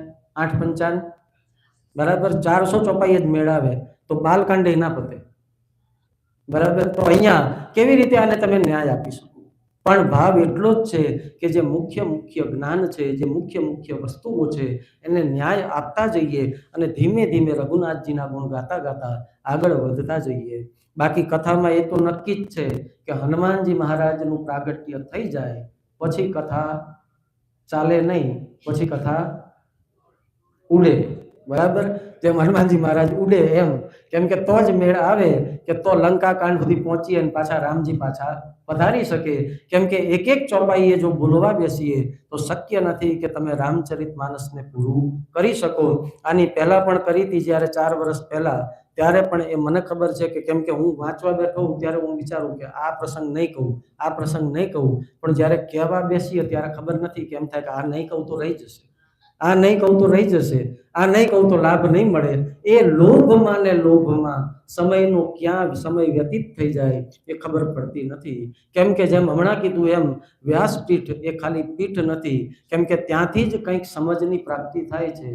હકીકતમાં આજે હું એમ કહું કે હું કંઈક બોલું છું પણ ભાવ એ નથી, હું નથી બોલતો, મને આ ગ્રંથ જે આજ્ઞા કરે એ જ હું બોલી શકું. કેમ કે એ ગ્રંથ નિર્ણય કરે કે કેટલું બોલાશે અને કેટલું નહીં બોલાય. અને એમાં ખાલી વક્તાનો જ ભાવ નથી, સાથે સાથે શ્રોતાઓની પણ ગણતરી હોય. કેમ કે શ્રોતાઓના અલગ અલગ પ્રકાર છે, બરાબર. ઘણા બધા આવે તો પહેલા તો અત્યારે તો આપણું મંદિર કાયમ આવીએ છીએ એટલે આપણને ખબર છે, બરાબર. બાકી ઘણી જગ્યાએ શ્રોતાઓ જાય એટલે પહેલા માંડવો જોવે, પછી માઇક વાળા કોણ છે એ જોવે, સંગીત વાળા કોણ છે એ જોવે, પછી બેનર જોવે, આ બધું જોવે ને અડધો કલાક પોણો કલાક એમને નીકળી જાય. અને પછી થોડીક વખત આજુબાજુમાં કોણ બેઠું છે એ જોવે, બાજુવાળો જાગે છે કે નહીં કે એ જોવે. આમાં સમય પાસ થઈ જાય. કથા કેટલી સાંભળે? 10 જ મિનિટની, બરાબર. અને 10-15 મિનિટની કથા સાંભળે, એમાંય વચ્ચે પાછો જો ફોન હાથમાં હોય તો એને થોડી વાર, બરાબર, એ કરી લઈએ. અને પછી કંઈક એવું જતું રહે ત્યારે બાજુવાળાને પૂછે શું કીધું, હે ધ્યાન નતું મારું, બરાબર. તો આમાં શ્રોતાના પણ લક્ષણો બતાવેલા છે. રામચરિત માનસની અંદર કીધેલું છે કે જેવા શ્રોતા હશે, જેવું શ્રોતા પડીઓ લઈને બેઠા હશે એ પ્રમાણે આ ગ્રંથ વક્તા ઉપર કૃપા કરશે અને એ જ પ્રમાણે વક્તા અહીંયાથી બોલી શકશે. કેમ કે કોઈ બોલતું નથી. આજ બધાને ખબર છે કે અહીંથી નીચે ઉતરીને સાંજે હું જ સાયન કરાવવાનો છું, હું સિદ્ધાર્થભાઈ સાયન કરાવવાના છે, બરાબર. કેમ? અત્યારનો આ ભાગ છે. મતલબ એટલો જ છે કે જે રોલ તમને મળ્યો છે એને પ્રેમપૂર્વક, નિષ્ઠાપૂર્વક નિભાવી લઈ ભગવાનના ચરણોમાં અર્પણ કરી દઈએ. અહીંથી ઉતર્યા પછી અક્ષય રાવલ વક્તા નથી. અક્ષયભાઈ કોણ? તો સનાતન મંદિરના મહારાજ, બરાબર. આ ભાવ હોવો જોઈએ. બાકી હું સાંજે પછી આ કેસ લગાડી નામ ફેરે રાખું તો એનો કોઈ મેળ આવે નહીં. તો આ ભાવ અંત સમયે તમે શું કરો છો, તમારા મનમાં શું ચાલે છે, આ બધી જ વસ્તુઓનું મહત્વ બતાવ્યું છે. રામચરિત માનસની અંદર જે આટલા વર્ષોથી જેને ગવાય છે, કહ્યું કે એનો મહિમા શું, અહીંયા આગળ સોરઠાઓ બતાવ્યા છે, જેની અંદર સર્વપ્રથમ ગણપતિ ભગવાનની વંદના કરી છે. કહે છે કે જો સુમિરત સિદ્ધિ હોય, ગણનાયક કરિવર બદન, કરહુ અનુગ્રહ સોઈ, બુદ્ધિ રાશિ શુભ ગુણ સદન. ગણેશજી મહારાજની વંદના પછી કહે છે મુક હોય વાચાલ, પંગુ ચરઈ ગીડી ભર ગહન, જાસુ કૃપા સુદયાલ, દ્રવુ સકલ કલી મલ દહન. જેમની કૃપાથી મૂંગાઓ બોલતા થાય, જેમની કૃપાથી અપંગ હોય એ પણ પર્વતોને ચડી જાય, એવા કળિયુગના સર્વ પાપોને બાળનારા દયાળુ ભગવાન, તમે અમારી ઉપર પણ દયા કરો, અમારી ઉપર પણ તમે કૃપા કરો. અને ત્યાર પછી ભગવાન શ્રી રામચંદ્રજીની વંદના કરે છે. કહે છે નીલ સરોરુહ શ્યામ, તરુણ અરુણવા રીચ નયન, કરઉ સુ મમ ઉરધામ, સદા ક્ષીર સાગર શયન. જે ભગવાન નારાયણ નીલકમલ સમાન છે, શ્યામ સુંદર વર્ણવાળા છે, તાજા અને લાલ કમળ જેવા જેમના નેત્રો છે, જે ક્ષીર સાગરની અંદર શયન કરે છે, તેવા ભગવાન નારાયણ મારા હૃદયની અંદર વાસ કરો. આ પ્રમાણે ભગવાન નારાયણની વંદના કરી અને પછી ભગવાન મહાદેવની વંદના કરે છે. કહે છે કંદ ઇન્દુ સમદેહ ઉમા રમન કરુણા અયન જાહિ દીન પર નેહ કરવું કૃપા મર ધન અયન. અહીંયા આગળ ભગવાન મહાદેવનું વર્ણન કર્યું છે, જેમનું શરીર કેવું છે તો કહે છે કે મોગરાના પુષ્પ જેવું. હવે મોગરાના પુષ્પ કેવા હોય છે? સફેદ, બરાબર. અને આપણે બધા અમુક જગ્યાએ જોઈએ કે શિવજીનો ફોટો બ્લુ કલરનો હોય, બરાબર. શિવજીનું સ્વરૂપ ક્યારેય બ્લુ કલરનું છે નહીં. આગળ પણ હજી શિવજીના સ્વરૂપનું વર્ણન આવશે, એમાં પણ એ જ બતાવેલું છે. કાયમ કહીએ છીએ શું? કર્પૂર ગૌરમ કરુણાવતારમ. કપૂરનો રંગ કેવો છે? સફેદ. તો ભગવાન મહાદેવ પણ મોગરાના પુષ્પ જેવા સુંદર અને શ્વેત છે. જ્યાં પણ ભગવાન મહાદેવનો બ્લુ ફોટો જોવો તો ત્યાં વિચાર કરવો કે વંદન કરવું કે આ કોપીરાઇટ છે કંઈક, બરાબર. કેમ? તો ભગવાન મહાદેવનું સુંદર સ્વરૂપ એ શ્વેત સ્વરૂપ છે. એ ક્યાંય પણ બ્લુ સ્વરૂપમાં નથી બતાવેલા. ખાલી એમનું કંઠ બ્લુ છે. કેમ? વિષને પાન કર્યું એટલા માટે. બાકી શરીર ભગવાન મહાદેવનું સુંદર અને શ્વેત બતાવેલું છે. અહીંયા ભગવાન મહાદેવને વંદન કરે છે અને પછી ગુરુ મહારાજની વંદના કરે છે. બંદવ ગુરુપદ કંજ કૃપા સિંધુ નર રૂપ હરી મહામોહતમ પુંજ જાસુ વચન રવિ કર નિકર. જેમના વચનો મહામોહરૂપી અંધકારના સમૂહોને દૂર કરે છે અને સૂર્યના કિરણ સમૂહોનું રૂપ છે, તેવા કૃપા સાગર ગુરુ મહારાજના ચરણોમાં હું વંદના કરું છું. બધાની વંદના કરી અને છેલ્લે ગુરુ મહારાજની વંદના કરે છે અને કહે છે કે સદગુરુની કૃપા વગર જીવનમાં કોઈ વસ્તુઓ આપણને પ્રાપ્ત નથી થતી. બંધવ ગુરુ પદ પદુમ પરાગા બંધવ ગુરુ પદ પદુમ પરાગા સુરુચિ સુભાસ સરસ અનુરાગા સુરુચિ સુભાસ અનુરાગા અમિય મુરિમય ચૂરન ચારુ અમિય મુરિમય ચૂરન ચારુ સકલ સકલ ભવ રુજ પરિવારો સમન સકલ ભવ પરિવારો. કહે છે કે અત્યંત રુચિકર સુગંધી સરસ અનુરાગ યુક્ત અને અમૃત તુલ્ય જે સંજીવની જડીબુટીના સુંદર ચૂર્ણ સમાન અને સકળ સંસારના રોગ સમૂહને શાંત કરનાર એવા કે જ્યારે પણ કોઈને તકલીફ પડી તો સૌથી પહેલા ક્યાં જાય છે? ગુરુ મહારાજ પાસે. રામ ભગવાનના જીવનમાં સુખ આવે તો પણ ગુરુ મહારાજ પાસે, દુઃખ આવે તો પણ ગુરુ મહારાજ પાસે. પણ ગુરુ એવા છે જે પોતાનું કાર્ય કરી અને પછી મુક્ત બને છે. કોઈ સાથે ક્યારેય કોઈ ગુરુ મહારાજ લિપ્ત બનીને રહેતા નથી. કેમ કે આજે વિચાર કરવા જઈએ તો રામજીના ગુરુ મહારાજ કોણ એ કેટલા જણને ખબર છે? બરાબર. કૃષ્ણ ભગવાનના ગુરુ મહારાજ કોણ? બરાબર. બહુ ઓછા લોકોને ખબર છે કે સાંદીપની ગુરુ એ કૃષ્ણ ભગવાનના ગુરુ મહારાજ છે. કેમ?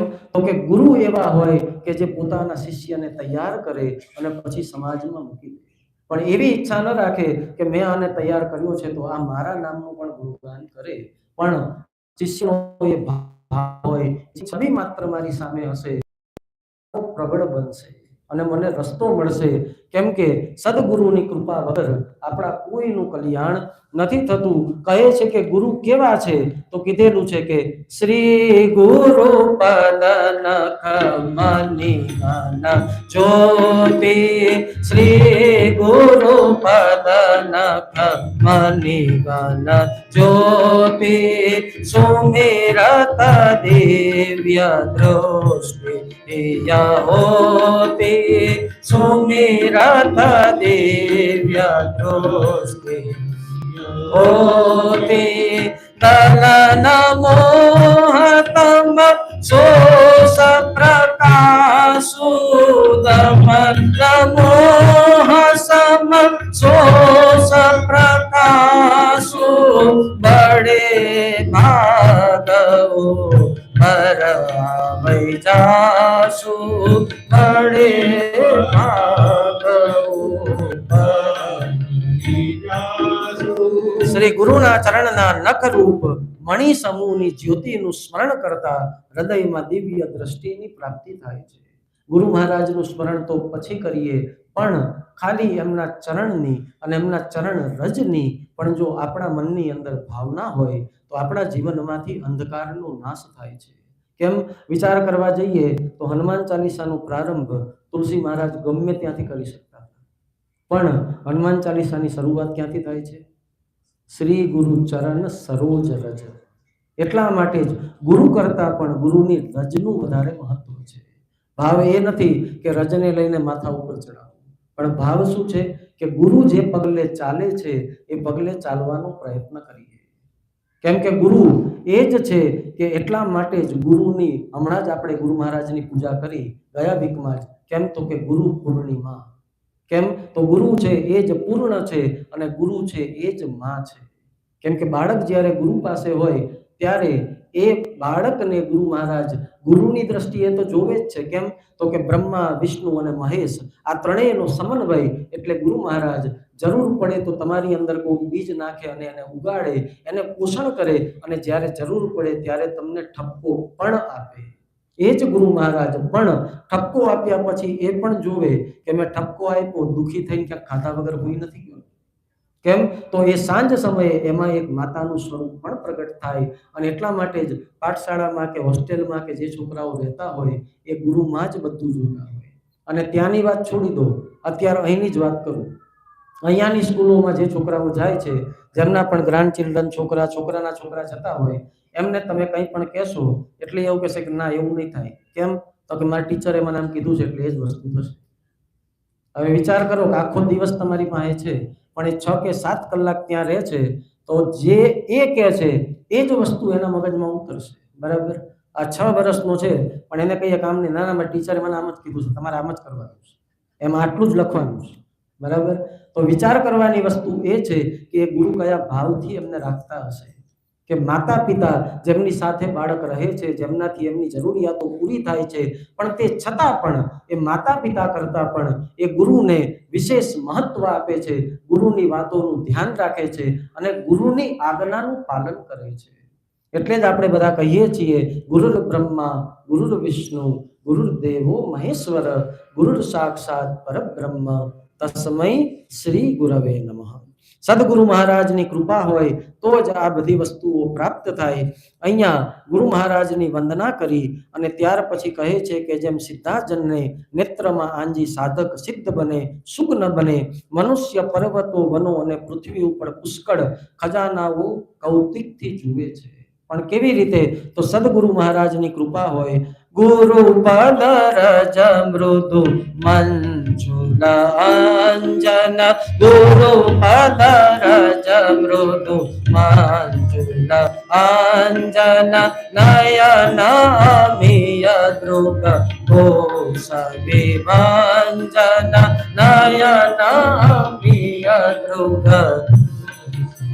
ભંજન તેહિ કરમ્ય વિવેક વિલોચન વરનઉ રામ ચચિત ભવ મોચન વરનઉ રામ. કહે છે કે ગુરુજન ચરણ રજ ઉમળ અને સુંદર અને સિદ્ધાંજન રૂપ છે. તે નેત્રોને અમૃત સમાન હોય, દ્રષ્ટિના દોષોને દૂર કરે છે. ઘણી વખત જે દોષ આપણને નથી દેખાતા એ ગુરુ મહારાજને દેખાય છે. દૂરદ્રષ્ટિ હોય ગુરુ મહારાજની. ઘણી વખત આપણે કોઈ ખોટા રસ્તે જવાના હોય, આપણને ખબર નથી હોતી, પણ એ ગુરુને સમજાઈ જાય, હાવ ભાવ બદલાય, આપણો વ્યવહાર બદલાય, એમાંથી જ ગુરુ સમજી જાય કે નક્કી કંઈક ખોટા રસ્તે જાય છે. અને એટલે ગુરુ સાવધાન કરે કે રસ્તો બદલજો, સાચા રસ્તે નથી થતો. ગુરુ સન્માર્ગ બતાવે, ચાલવાનું આપણે છે. એ ગુરુ કૃપા હોય તો જ પ્રાપ્ત થાય. ઘણી વખત ઘણું બધું જીવનમાં ખોટું થઈ જાય અને પછી એ વિચાર આવે કે આમનું માન્યો હોત તો સારું હતું. આગળ એ કથા આવશે, કહે છે કોનું માનવું જોઈએ અને કોનું માની અને વિચાર્યા વગર એ આજ્ઞાનું પાલન કરવું જોઈએ. એ બતાવશે કે કોની કોની વાતને મનાય અને એમાં શંકા ક્યારેય ન કરાય. એ વાતના ઉદાહરણ સાથે તુલસીદાસજી આગળ આપણને બતાવશે. અહીંયા એ કહે છે કે ગુરુ આજ્ઞાથી હું આ રામચરિતનું વર્ણન કરું છું. અહીંયા પણ જોઈ લો, ક્લિયરિટી એ છે કે હું કંઈ કરતો નથી, ગુરુની આજ્ઞાથી જ કરું છું. મને એક વસ્તુ કાયમ યાદ છે, હું મારા ગુરુ મહારાજ ભેગા અમે કથામાં જઈએ ત્યારે એક વાક્ય બોલતા કે હું કરું છું એ જ નિજ અભિમાન છે, સકટનો ભાર શ્વાન જેમ તાણ. આમાં નામાં જ રહી જઈએ કે હું કરું, મારા સિવાય બીજું કોઈ કરે નહીં. હકીકતમાં એવું નથી. ઘણી વખત એવું હોય કે હું ના કરું તો બીજું આવી માર કરતા સારું કરે, બરાબર, પણ નથી, ત્યાં જ તકલીફો ઊભી થાય. અહીંયા એ જ વસ્તુ કહે છે કે એમની કૃપાથી જ હું આ બધું કરું છું. અને અહીંયા આગળથી વંદના પ્રસંગ ચાલુ થાય છે. તુલસી મહારાજજીએ દરેકની વંદના કરી છે, કોઈને પણ છોડ્યા નથી. આવડું મોટું વંદના પ્રકરણ બીજા કોઈ ગ્રંથમાં નથી જે તુલસીદાસજી કૃત રામચરિત માનસમાં છે. શરૂઆત કોનાથી કરે છે તો કહે છે કે બંધવ પ્રથમ મહી સુરચરના, બંધવ પ્રથમ મહી મોહ જનિત સંશય સબ હરના, મોહ જનિત સુજન સમાજ સકલ ગુણ ખાની, સુજન સમાજ સકલ ગુણ ખાની, કરવહુ પ્રણામ સદેવ સુભાની, કરવહુ પ્રથમ મહી સુરચરણા. સુર એટલે કે બ્રાહ્મણોની વંદના કરી છે. સર્વપ્રથમ બ્રાહ્મણોને હું વંદન કરું છું, પછી સર્વ ગુણોના ખાણ રૂપ એવા કોણ તો કહે છે કે સજ્જનો. સજ્જનાત પ્રથમમ, અહીંયા આગળ સજ્જનોની વંદના કરે છે અને આગળ બધાની વંદના કરે છે. મુદ મંગલમય સંત સમાજુ, જો જગ જંગમ તીર્થ રાજુ, રામ ભક્તિ જહ સુર સરિધારા, સરસહી બ્રહ્મ વિચાર પ્રચારા. કહે છે કે સજ્જનોના સમાજને આનંદમય મંગળમય છે, જે જગતમાં હાલતા ચાલતા તીર્થ સ્વરૂપ છે. સજ્જન બનીએ જીવનમાં. કેમ તો જરૂર એ છે કે કોકના દુર્ગુણો આપણને બહુ જલ્દી દેખાય અને આપણા દુર્ગુણો આપણને ક્યારેય દેખાતા નથી. બીજાના દુર્ગુણ આપણને કેવડા દેખાય? તળબૂચ જેવડા, બરાબર, અને આપણા દુર્ગુણ કેવડા દેખાય? બોર જેવડા, બરાબર. અને આમ બી જોવા જઈએ તો એવું સરસ મજાનું વાક્ય ક્યાંક સાંભળ્યું હતું કે બીજાની વાત આવે ને એમાં માણસ તરત જજ બની જાય, બરાબર, ફેંસલો તરત, આ માણસ તો નથી સારો, બરાબર, અને પોતાની વાત આવે એમાં વકીલ બને, મેં આવું કર્યું જ નથી, હું બહુ સારો માણસ છું, બરાબર. ત્યાંથી શરૂ કરીએ, પોતાની વાતમાં વકીલ અને બીજાની વાતમાં જજ બની અને તરત જજમેન્ટ આપી દઈએ. પણ અહીંયા ભાવ એટલો જ છે કે પ્રથમ શું કરવું તો કહે છે કે પોતે સજ્જન બનો. દુનિયા સુધરશે કે નહીં એ ખબર નથી, પણ જરૂરી શું છે તો કહે છે કે આપણે સુધરીએ એ સૌથી વધારે જરૂરી છે. આપણે પોતે જો સુધરી ગયા તો દુનિયા આપોઆપ આપણને સારી દેખાશે. પણ આપણે જ જો ખરાબ છીએ તો દુનિયા ક્યારેય આપણને સારી નહીં દેખાય. અને આમ પણ એવું કહેવાય કે લોકોના વાંક કાઢવા, લોકોના કામની અંદર ભૂલ ગોતવી એ બહુ સરળ વસ્તુ છે. પણ એ જ વસ્તુ જ્યારે પોતે કરીએ ત્યારે ખબર પડે કે આપણે બોલીએ ને ગુજરાતીમાં કેટલી વિશેષો, બરાબર, એ ખબર ત્યારે જ પડે. બાકી બીજાના દુર્ગુણ તો બહુ સરસ રીતે આપણે જોઈ લઈએ કે આમાં શું કાઢવાનું છે શું નથી કાઢવાનું. અહીંયા વંદના કરતા અનેક લોકોને તુલસીજી વંદના કરે છે અને કહે છે કે મનુષ્યની અંદર જે સંત સમાજ રૂપી તીર્થરાજ છે એના પ્રભાવને પ્રસન્ન ચિત્ત થઈ સાંભળે સમજે. આ જ વસ્તુ કીધી છે કે સમાજના જે સંત સમાજ છે, જે સજ્જન છે, એની વાતને જો માણસ શાંતિપૂર્વક સાંભળે તો એનું ચિત્ત નિર્મળ બને છે અને ચિત્ત નિર્મળ બને તો બુદ્ધિ આપોઆપ નિર્મળ બને. અને બુદ્ધિ નિર્મળ હોય તો મન એ સુધરે અને સજ્જન માણસ દુર્જનને પણ સજ્જન બનાવી શકે, પણ એના માટે પ્રયત્ન થોડાક જ કરવા. બરાબર. પછી એવો ભાવ રાખીએ કે મેં કીધું અને સુધરે કેમ નહીં, તો અહીંયા નક્કી થઈ ગયું હવે તમે બગડવાના રસ્તે છો. કેમ? તો કે ભાવ એ છે કે એને સુધારવાના ચક્કરમાં તમારામાં ક્રોધ આવતો જાય, તમારામાં અહંકાર આવતો જાય. આ બધી જ વસ્તુઓ ધીમે ધીમે આપણને પોતાને સજ્જનમાંથી દુર્જન તરફ લઈ જાય છે. એટલે પ્રયત્ન કરાય, પણ કેટલા? તો થોડા ઘણા. એક વાર કીધું, 2 વાર કીધું, 3 વાર કીધું, 4થી વાર રામ રામ. બરાબર. કેમ? તો કે ભાઈ તું જે કરી તને મુબારક, હું જે કરું એ મને મુબારક. એટલે ભાવ એ જ છે કે જેટલું પણ બને તીર્થરાજમાં સ્નાન કરવાથી તત્કાળ ફળ દેખાય છે. કાગડો કોયલ અને બગલો હંસ થઈ જાય છે. આ સાંભળીને કોઈને આશ્ચર્ય પામવું નહીં. કેમ? તો કહ્યું છે કે જો સત્સંગ કરીએ તો કાગડો હોય એ પણ હંસ બને. બરાબર. એક વખત જોયું કે કોઈક રાજાએ હંસ પાડ્યા હતા અને કાગડો ઉપરથી નીકળતો હતો. વિચાર કર્યો કે હંસને મજા છે. કેમ? તો કે સારું સારું ખાવા મળે, સારી જગ્યાએ રહેવા મળે, જલસાની જિંદગી છે. એટલે કાગડાએ વિચાર કર્યો કે આપણે ધીમેકથી હંસ બની જઈએ. એટલે હંસના જે પીછાઓ હતા એ બધું 2-4 વસ્તુઓ ક્યાંકથી સેટ કરી અને હંસના સમૂહમાં ઘૂસી ગયા. હવે જેમ માણસ પરસ્પર બેસે, હમણાં હું જોતો હતો ઉપર, બરાબર, અહીંથી કહેતા હતા કે અવાજ ના કરો, અવાજ ના કરો, પણ ચાલતું હતું. કેમ? તો કે માણસ જો પરસ્પર બેસીને ચૂપ ના બેસી શકે તો પછી પક્ષીઓ તો ક્યાંથી બેસશે? બરાબર ને? એ હંસો અંદર અંદર વાતું કરે, પણ કાગડો હંસનું રૂપ લઈને આવ્યો તો એ ચૂપચાપ બેઠો. એટલે બધા હંસ પૂછે જઈને કેમ છો? શું કરો છો? બરાબર. આટલું જ આવે. કેમ? તો કે જો મોઢું ખોલે તો ખબર પડી જાય કે આ તો હંસ નથી, આ કાગડો છે. એટલે અહીંયા એ જ વસ્તુ બતાવી છે કે આ કાગડો પણ જો હંસમાં બેસી ગયો અને હંસ ભેગો જીવનનો આનંદ લઈ શક્યો, તો જો સત્સંગ આપણા જીવનમાં ઉતરે તો મન કદાચ કાગડા જેવું હોય, પણ એ સત્સંગ જો ઉતરે તો એ મન મજ્જન થાય, ક્લીન થાય અને એ મન હંસ રૂપી બને.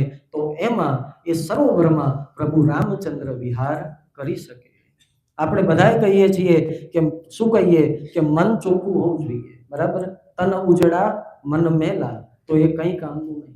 પણ અહીંયા તુલસીદાસજીએ ઉદાહરણ સાથે મૂક્યું છે કે જો આ બધી વસ્તુઓ કરીએ તો શું પ્રાપ્ત થાય. કહે છે કે બાલ્મીક નારદ ભટ્ટ જોગી, બાલ્મીક નારદ ભટ્ટ જોગી, નિજ નિજ મુખની કહી નિજ ઓની, નિજ નિજ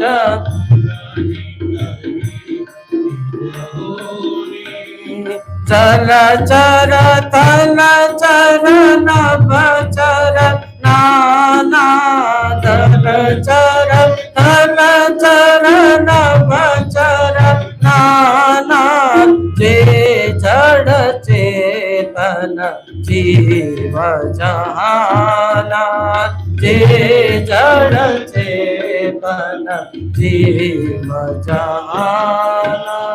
કહે છે કે વાલ્મીકીજીએ, નારદજી, અગસ્ત્યજીએ પોતપોતાના મુખેથી પોતાના જીવનના વૃત્તાંત કહ્યા છે.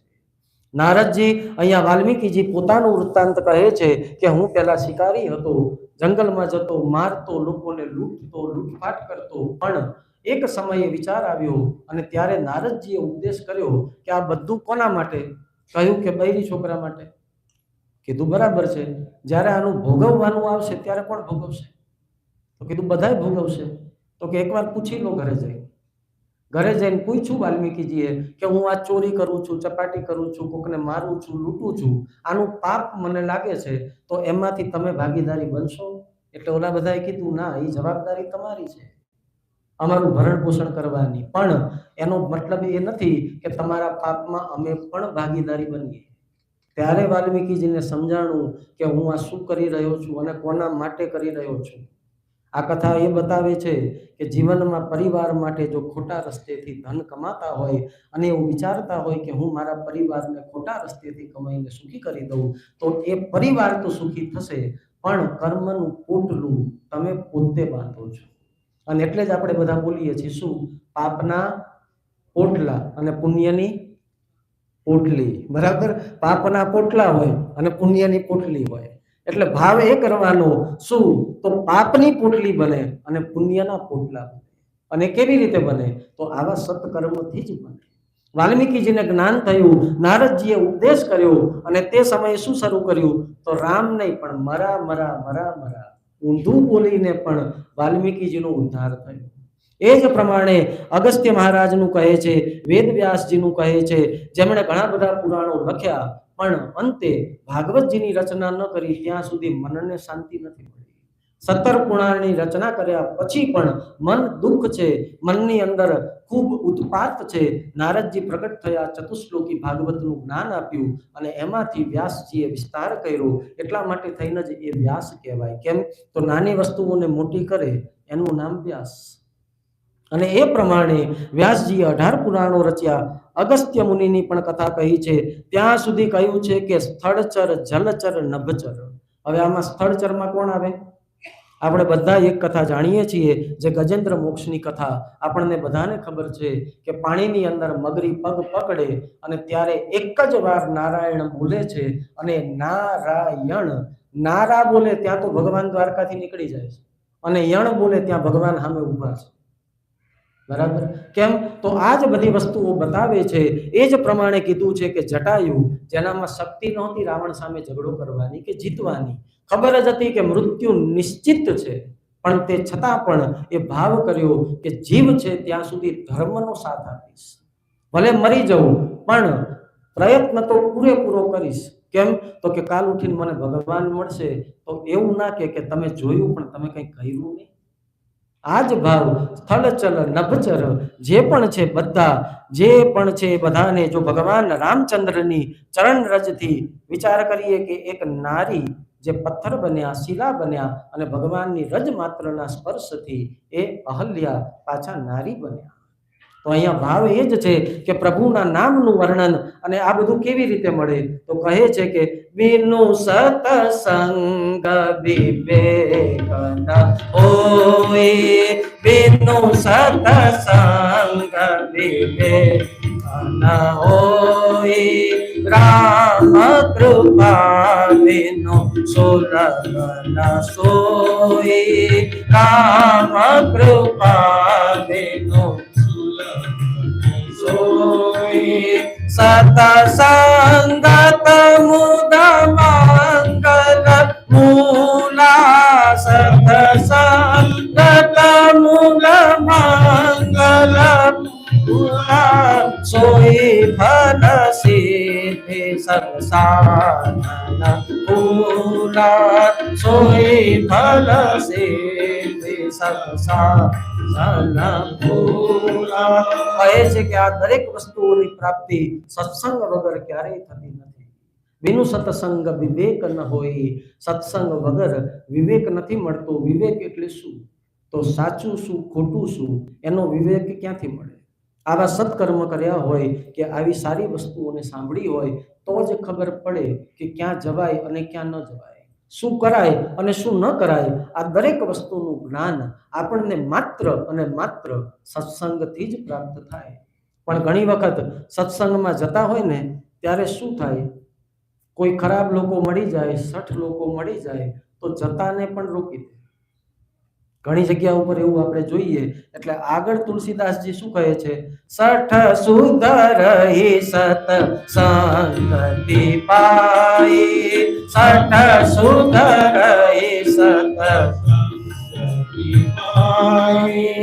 પારસ પરસ ગુલાબ સહાય, પારસ પરસ ગુલાબ સુહાય, વિધિવસ સુજન કુસંગત પરહી, વિધિવસ સુજન કુસંગત પરહી, મની મની સમનિ જગુનાનો સરહી, મની મની સમનિ જગુનાનો.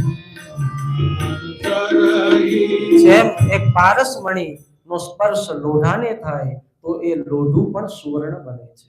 સત્સંગીનો સત્સંગ જો બીજા સત્સંગીને થાય તો એના જીવનમાં પણ સારું થાય છે.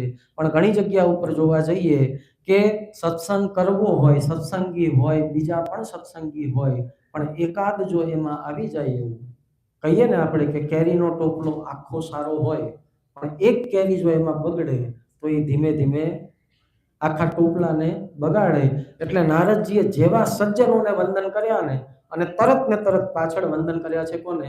બહુરી બંદી ખલ ગન સતી બાએ, બહુરી બંદી ખલ ગન સતી બાએ, જે બિनु કાજ તાહે ઉબાએ, જે બિनु કાજ તાહે ઉબાએ, परहित हानि लाभ जिन के रे, परहित हानि लाभ जिन के रे, उजरे हरस विषाद बसे रे, उजरे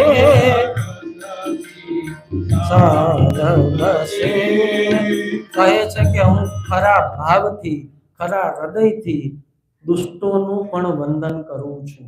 બરાબર? સજ્જનોમાં ક્લિયરિટી નથી કહી. સજ્જનોમાં એટલું જ કીધું કે હું સજ્જનને વંદન કરું છું, પણ દુષ્ટોમાં એ ક્લિયરિટી કરે છે કે જે કુસંગી છે, દુષ્ટ છે, એમને હું મારા હૃદયથી વંદન કરું છું. કેમ કે ઘણી જગ્યાએ જોવા જઈએ કોઈ સજ્જન હોય, કથામાં, સત્સંગમાં, ભાવમાં જતા હોય, હવે બહાર કોઈ એવું મળી જાય તો એ શું કે ખબર છે ભાઈ હવે આમાં કંઈ છે નહીં, અહીંયા જઈએ એના કરતાં હાલો ક્યાંક ફિલ્મ બિલમ જોઈએ, 3 કલાક એમાં આનંદ આવશે, અહીંયા આવશે નહીં. એટલે પોતે તો જાય નહીં, જતા હોય એને બીજે વાળે. એટલે અહીંયા તુલસીદાસજીએ 60 લોકોને હૃદયપૂર્વક વંદન કર્યા કે જે કલ્યાણ કરવા જાય છે, કમસે કમ તમે એમાં ખેદ ન નાખશો, એમાં નડશો નહીં, એના કાર્યને સિદ્ધ થાય એવી તમે એની સહાય કરો, પણ એને નડતર રૂપ ન કરશો. કેમ કે ઘણા લોકો એવું હોય પોતે તો ન કરે, બીજાને ન કરવા દે. બરાબર? કેમ? તો કે કાલ ઉઠીને વળી એવું કહેશે કે બહુ સારું હતું, તો પછી પસ્તાવો થાય. અને ઘણી વાર સાંભળીને જાઓ અને બાજુવાળાને જઈને એમ કહો કે બહુ સારું હતું, આ તો આનો પ્રસંગ આવ્યો, આ તો આનું કીધું, આનું કીધું, એટલે એવું કે હવે બધી મને ખબર છે ભાઈ. બરાબર? ત્યાં ગયા વગર મને ખબર છે. કેમ? આ બધું કાયમ થયું હોય કે બધા આવું જ બોલતા. બરાબર? હું નથી જતો એટલે બીજો જવો જોઈએ નહીં. તો એટલા માટે થઈ અહીંયા તુલસીજી મહારાજે 60 લોકોને, દુષ્ટોને વંદન કર્યા છે. અને સંતોને જોઈને 2 વસ્તુઓ થાય. બરાબર? કેમ? તો કે કાયમ દુઃખ અને સુખ આ બંને પ્રાપ્ત થાય. કેવી રીતે? સંતો, સજ્જનો આપણી સાથે હોય અને જ્યારે એ આપણાથી દૂર થાય ત્યારે આપણને દુઃખ થાય. અને એ જ પ્રમાણે જ્યારે દુષ્ટોનો પ્રવેશ થાય ત્યારે પણ દુઃખ થાય. બરાબર? 2 વસ્તુઓ છે. સંતો જાય ત્યારે દુઃખી થઈએ અને દુષ્ટો આવે ત્યારે દુઃખી થઈએ. આનંદ કેવી રીતે મળે? તો સંતો રોકાય તો આનંદ મળે, દુષ્ટો જાય તો આનંદ મળે. આ બંનેનો ભાવ અલગ અલગ છે. એટલે તુલસીજી મહારાજે અહીંયા દરેકની વંદના કરી છે, જેની અંદર દેવ, દૈત્ય, દાનવ, નાગ, કિન્નર, પિશાચ, પ્રેત દરેક લોકોને વંદના કરી છે. અને કહેવાય છે છેલ્લે કે દુઃખ, સુખ, પાપ, પુણ્ય, દિવસ રાત, સજ્જન, દુર્જન, સુજાત, કજાત, દાનવ, દેવ, ઊંચ નીચ, અમૃત, વિષ, જીવન, મૃત્યુ, માયા, બ્રહ્મ, જીવ, ઈશ્વર, સંપત્તિ, દરિદ્રતા, રંક અને રાજા, કાશી અને મગધ, ગંગા અને કર્મનાશ, આ દરેક જે પણ છે તે સર્વને વિધાતાએ જળ ચેતન વિશ્વને ગુણ દોષમય રચ્યું છે. પરંતુ સંત રૂપી જે હંસ છે એ તેમાંથી ખાલી ગુણ જ લે છે, દોષને લેતા નથી. કેમ કે દરેક વસ્તુઓની સામે એનો વિરોધાભાસી શબ્દ છે. સુખ છે તો દુઃખ છે, શાંતિ છે તો અશાંતિ છે, પણ એક જ શબ્દ એવો છે જેનો વિરોધાભાસી શબ્દ નથી. બરાબર? એ કયો શબ્દ? તો બતાવેલો છે કે આનંદ. આનંદનો વિરોધાભાસી શબ્દ પરમાનંદ એનાથી આગળ બને, પણ એનો વિરોધાભાસી શબ્દ નથી બનતો. કેમ? તો કે આનંદ એ પરમાનંદ એ ક્યારે પ્રાપ્ત થાય? તો પ્રભુનો આશ્રય હોય, પ્રભુના ગુણ હોય અને પ્રભુ પ્રત્યે આપણા હૃદયમાં ભાવ હોય તો જ આ વસ્તુઓ આપણને પ્રાપ્ત થાય છે. તુલસીદાસજી મહારાજ અહીંયા સૌને વંદન કરે છે અને સર્વપ્રથમ આ જ ભાવ આપણે જોઈએ છીએ કે જુનાગઢમાં બેઠા બેઠા નરસિંહ મહેતાએ પણ કર્યો છે. શું? તો કે સકળ લોકમાં સૌને વંદે, નિંદા ન કરે કેની રે.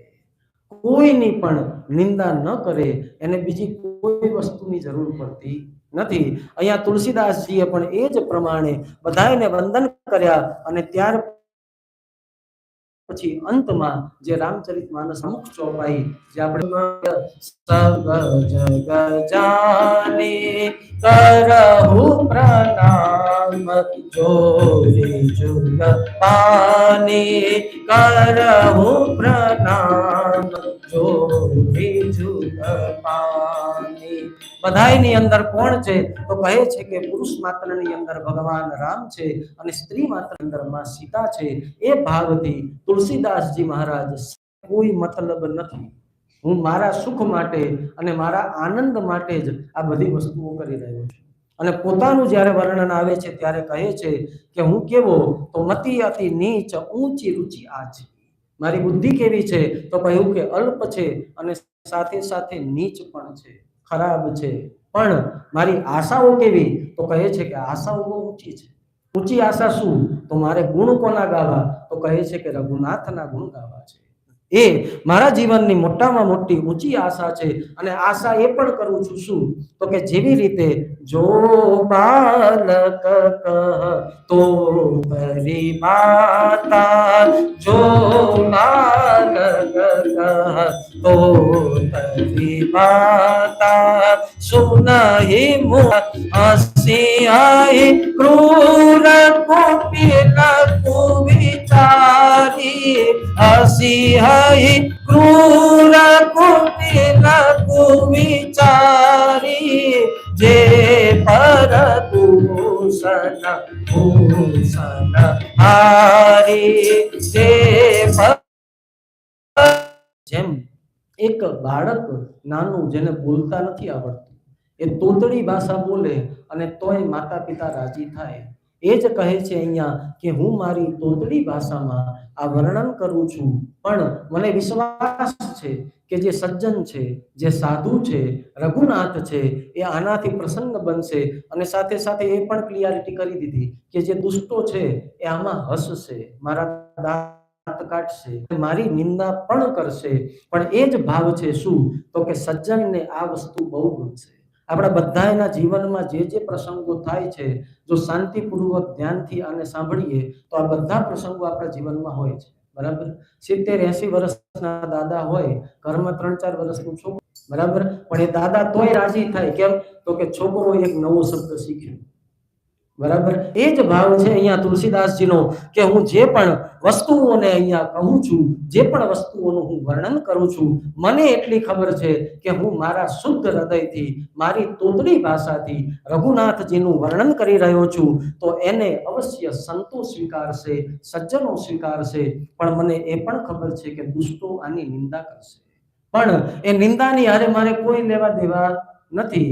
કેમ કે આપણે બધાય કહીએ ને કે હાથી બજારમાં જતો હોય તો વાહે, બરાબર, પણ હાથીને એનાથી કોઈ ફેર પડે નહીં. કેમ કે એ મસ્ત છે શેમાં? તો એની ચાલમાં. એને બીજા કોઈ હારે મતલબ નથી. કોઈ ખાવા આપે તો ખાય, પાછળ જે ભસતા હોય એ ભલે ભસે, એનાથી કોઈ ફેર પડે નહીં. કેમ? તો કે કાયા એવી છે, ખાલી ભસવાની જ તાકાત કરશે, બટકું ભરવા તો આવશે નહીં. એટલે તુલસીદાસજીને એ ખબર છે કે નિંદા કરશે પણ ક્યાં? પીઠ પાછળ.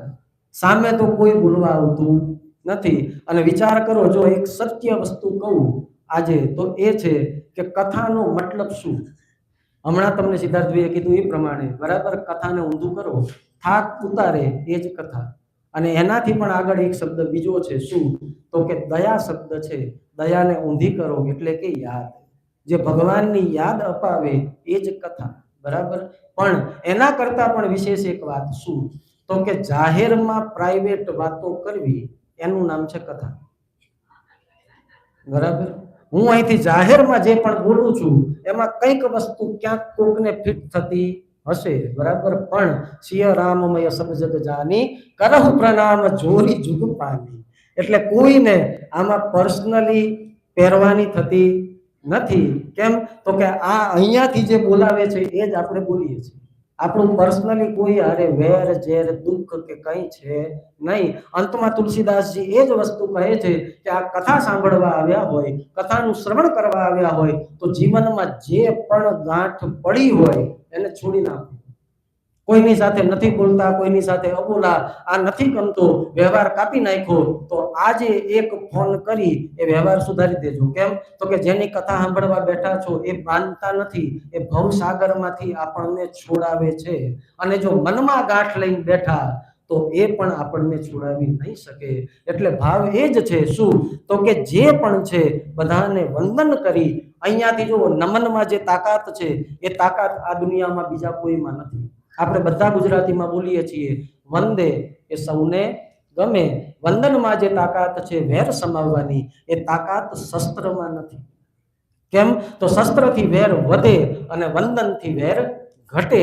એટલા માટે તે અહીંયા તુલસીદાસજીએ બધાને વંદન કર્યા અને રઘુનાથજીની કથાને મંગળ કરનારી, કલિયુગોના પાપોને હરનારી આ કવિતા રૂપ નદી છે, અતિ પવિત્ર ગંગા છે. અને ગંગા પેઠે આ વાંકી પણ છે. ગંગાનો પ્રવાહ સીધો નથી. બરાબર? ગંગા ક્યારેક આમ જાય, ક્યારેક આમ જાય, ક્યારેક કિનારાએ મૂકી દે. પણ આનાથી કલ્યાણ થાય. કેમ? તો કે એ ભરોસો હોવો જોઈએ કે આ ગંગા છે અને એ જ મારું કલ્યાણ કરનારી છે. જે પ્રમાણે સ્મશાનની અપવિત્ર ભસ્મ પણ ભગવાન મહાદેવ પોતાના શરીર ઉપર લગાડે ત્યારે એ ભસ્મ પણ પવિત્ર બને છે. એ જ પ્રમાણે આ કથાનું જે રસપાન કરે, રઘુનાથજીના યશ ગાન કરે, એનું રઘુનાથજી સર્વ પ્રકારે કલ્યાણ કરે છે. અને તુલસીદાસજી એક ચોખવટ કરે છે. અહીંયા ચોખ્ખા શબ્દમાં કહે છે કે કવિ ન હો નહીં ચતુર કહાવું, કવિ ન હો નહીં ચતુર કહાવું, મતિ અનુરૂપ રામ ગુણ ગાવું, મતિ અનુરૂપ રામ ગુણ ગાવહુ. રઘુપતિ કે ચરિત અપારા, રઘુપતિ કે ચરિત અપારા, કહમતિ મોરી નિરત સંસારા, કહમતિ મોરી. ચોખવટ કરીને કહે છે કે હું કોઈ જ કવિ નથી. કવિઓ તો વિચારની ગંગામાં ડૂબકી લગાવી અને સારામાં સારું મોતી એ પણ છીપમાંથી ગોતીને લઈ આવે. પણ હું કોઈ જ કવિ નથી. હું માત્ર રઘુનાથજીનું વર્ણન કરું છું. મારી બુદ્ધિ અનુસાર હું રામચંદ્રજીની કથાનું અહીંયા વર્ણન કરું છું, જે અપાર ચરિત્ર છે. અને આ સંસારમાં કદાચ કોઈની પાસે એટલી બુદ્ધિ નથી કે જે રામજીના ગુણગાનને પૂરી રીતે ગાઈ શકે. એટલા માટે કહે છે કે હું અહીંયા આગળ સરસ્વતી, શેષનાગ, શંકર, બ્રહ્મા, શાસ્ત્ર, વેદ, પુરાણ જેમને નેતિ નેતિ કહે છે. કેમ? તો કે એનો કોઈ અંત નથી, જેના સુધી કોઈ પહોંચી શકતું નથી. હું તો માત્ર તુલસી. તો કોણ? તો તુલસી બનકી ઘાસ. બરાબર? પણ જો રઘુનાથ કૃપા કરી તો હુલસી બન્યો તુલસી. કેમ? તો ભગવાનના ગુણથી, ભગવાનના નાદથી અને ભગવાનના વચનોથી હું તો એક ઘાસ સમાન હતો. પણ આજે એ વંદના દ્વારા, પ્રભુના સ્મરણ દ્વારા મારું કલ્યાણ થયું છે. અને એ જ ભાવ. કેમ? તો કે સંતોનો એ જ ભાવ હોય. એ પોતાની કોઈ પણ સારી વસ્તુ ક્યારેય પોતાની પાસે રાખે નહીં. પ્રયત્ન એટલો જ કરવાનો છે. શું? તો ઝૂકવાનું છે. બરાબર? નદીના કિનારે જઈએ માટલું લઈને, પણ માટલું એમ જ કે હું સીધું જ ઊભું રહું, વાંકું વળવું નહીં, તો પાણી અંદર આવે નહીં. બરાબર? વૃક્ષ ઉપર ફળ હોય પણ એ ઝાડ નીચે આવે છે. કેમ? તો કે આપણે એને તોડી શકીએ, એને ખાઈ શકીએ, એનો સ્વાદ મેળવી શકીએ. એ જ પ્રમાણે સંત, તરુવર અને એ જ પ્રમાણે કહ્યું છે કે સારા વૃક્ષ, નદી, આ કોઈ પણ સારી વસ્તુઓ ક્યારેય પોતાની પાસે રાખતા નથી. કોઈ વૃક્ષ એમ કે આ સરસ મજાની કેરી છે પણ હવે મારે કોઈને આપવી નથી. કેમ? તો કે બહુ મીઠી છે, બહુ સારી છે. તો એ વૃક્ષ એ કેરી ખાઈ નથી શકવાનો, પણ એને લેવાનો પ્રયત્ન આપણે કરવો પડે. એ જ ભાવ છે. કંઈ સારું જોઈતું હોય તો વળવું પડે, નમવું પડે. કેમ તો કીધેલું છે કે અકड़पन तो मुर्दे की पहचान होती है, जो झुकता है उसी में जान होती है, अकड़पन तो मुर्दे की पहचान होती है. કેમ તો કોઈ મરી જાય, કોઈ ગુજરી જાય અને પછી થોડાક સમય પછી એનો હાથ કે આંગળી પણ આપણે હલાવી શકતા નથી. પણ જીવતા માણસને વાંકું વળવું હોય તો વાર લાગતી નથી. નડે છે શું? અહંકાર, ઈગો. કેમ તો કે હું કેમ નમું, બરાબર. અને અહીંયાથી જ શરૂઆત થાય. અને એટલી શરૂઆત થાય કે પોતાનામાં જે હોય એ પાછળ આપતા જાય, બરાબર. કેમ તો કે ફલાણાએ મારું અપમાન કર્યું તું, તું એની હારે બોલતો નહીં, બરાબર. કાન દ્વારા એ વેર પેટ સુધી નાખતા જાય અને આગળ પણ એ જ પરિસ્થિતિ બનતી જાય. પણ એટલે જ અહીંયા તુલસીદાસજી કહે છે કે હું વંદના કરું છું, પણ હું કોઈ વિશેષ કવિ નથી, મોટો કોઈ પણ જાતનો બહુ મોટો કવિ નથી, મને કોઈ છંદ, લક્ષણ, વ્યંજના આનું કોઈ જ્ઞાન નથી. મારી બુદ્ધિ પ્રમાણે હું આની રચના કરી રહ્યો છું. કેમ તો કે સ્વાંતસ સુખાય તુલસી રઘુનાથ ગાથા, પોતાના સુખ માટે હું આની રચના કરું છું. બીજાને સુખ મળશે કે નહીં મળે એની હારે મારે કોઈ મતલબ નથી, મને મારાથી મતલબ છે. આગળ પણ કહે છે કે જેમણે પણ આ રચનાઓ જોઈ છે, વ્યાસ આદિ કવિ પુંગવનાના જીન સાદર હરિ સુજન બખાના, ચરણ કમલ બંદવ દિન કે રે પુરબ સકલ મનોરથ મેરે.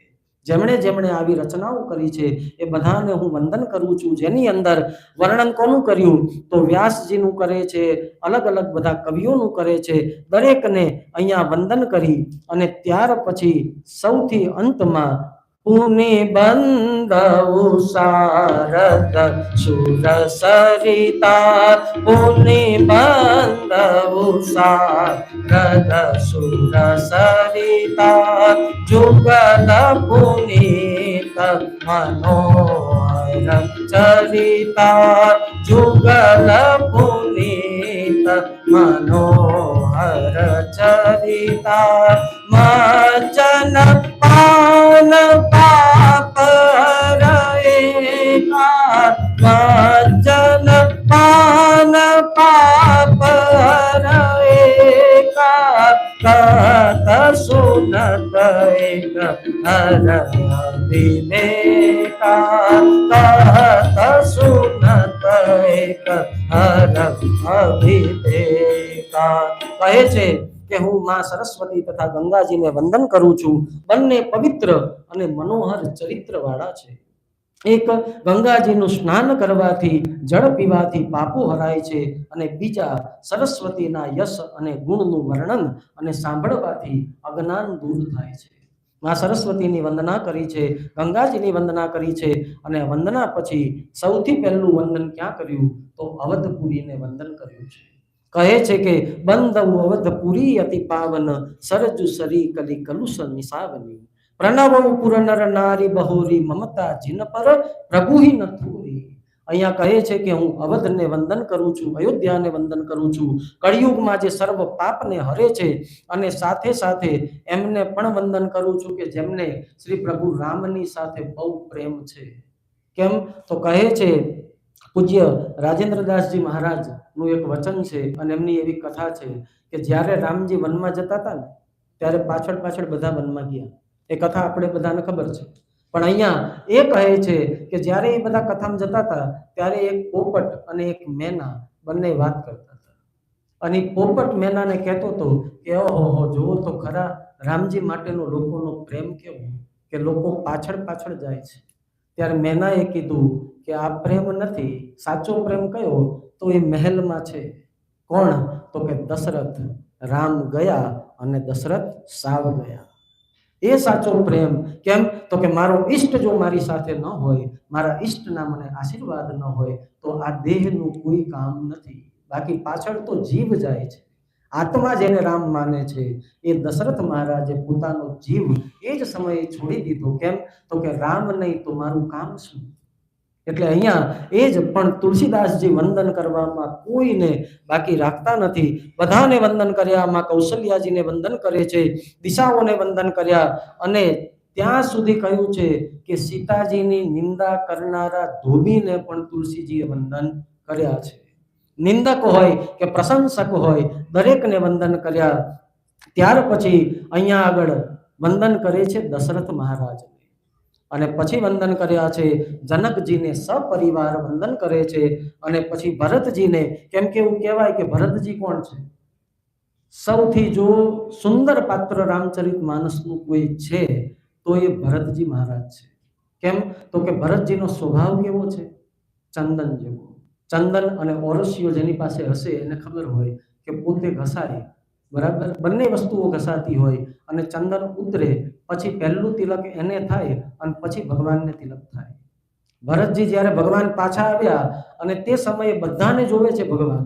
કેમ? તો કે લક્ષ્મણજી બાજુમાં છે, શત્રુઘ્નજી છે, હનુમાનજી છે, બધા જ છે, વાનરો છે, દરેક છે, પણ ભરતજી ક્યાંય દેખાતા નથી.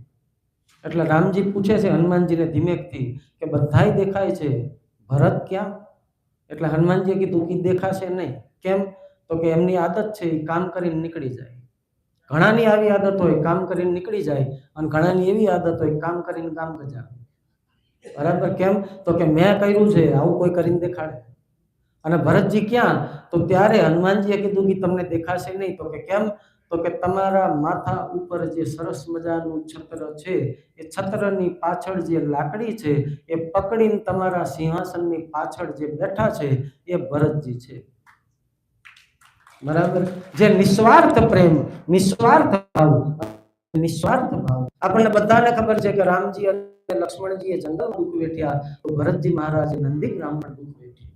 તાપસ વેશ ધારણ કરી પાદુકા સાથે ત્યાં રહ્યા છે, પણ રાજ્ય સિંહાસનનો સ્વીકાર નથી કર્યો. એટલે રામચરિત માનસમાં દરેકને અહીંયા ક્રમથી વર્ણન કર્યા, નમસ્કાર કર્યા છે. ભરતજી, લક્ષ્મણજી, શત્રુઘ્નજી, હનુમાનજી, આ દરેકની વંદના કરે છે અને કહે છે કે અંતમાં રામ ભગવાનનું વંદન કરી અને અહીંયા આગળ તુલસીદાસજી મહારાજ વંદના પ્રકરણને પૂર્ણ કરે છે. અહીંયા વંદના પ્રકરણને પૂર્ણ રાખી અને કાલે આપણે વંદના પ્રકરણ પછીની કથાને શ્રવણ કરીશું. કેમ કે સમયની સાથે આપણે ચાલવાનું છે. ઘણું બધું આમાંથી કહેવાનું હતું, પણ હવે આ થાંભી જ દેખાય છે, એટલે એને વિચાર કરવાનો, નકર પછી એ તકલીફ થઈ જાય. તો એટલે અહીંયા આગળ આટલે જ આજે વિરામ આપીએ. આજે જેમ સૌને વંદન કર્યા એમ કાલે રામ નામનો મહિમા, ત્યાંથી આપણી કથાનો પ્રારંભ થશે. કે રામ શું એ પછી જોઈશું, પણ રામ નામ શું એ પહેલા જોવાનું છે. કેમ કે વિશ્વાસ ત્યારે જ થાય જ્યારે એ નામને જાણતા હોય. બટેકું હોય કે ટમેટું હોય, કોક બોલે પણ એ ખબર હોય આપણને કે ટમેટું કેવું હોય તો ખબર પડે કે આને ટમેટું કહેવાય. એ જ પ્રમાણે રામના ગુણાનું વાત કરીએ છીએ, પણ તે પહેલા રામ કોણ અને રામના નામનો શું મહિમા એને જાણવાનો પ્રયત્ન કરીએ. 2 મિનિટ ખાલી સંકીર્તન કરી અને આજની આપણી આ કથાને આપણે વિરામ આપીશું. શ્રી રામ જય રામ જય જય રામ, શ્રી રામ જય રામ જય જય રામ, શ્રી રામ જય રામ જય જય રામ, શ્રી રામ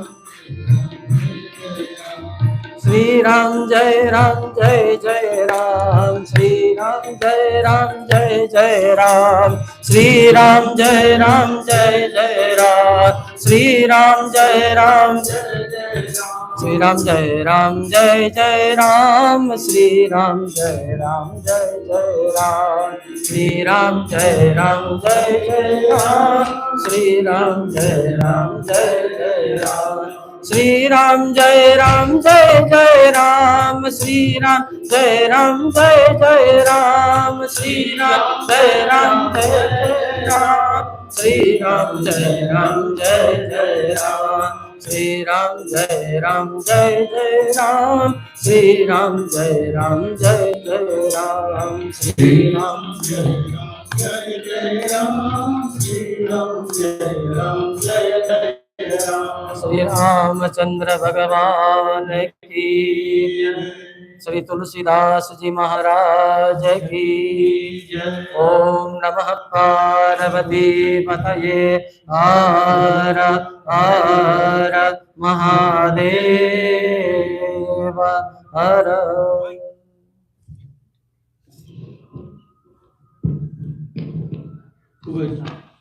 સુંદર આપણને આજ કથાનો પહેલો દિવસ અક્ષયભાઈ માટે આપણે જોરદાર કાર્યક્રમ વધારીએ.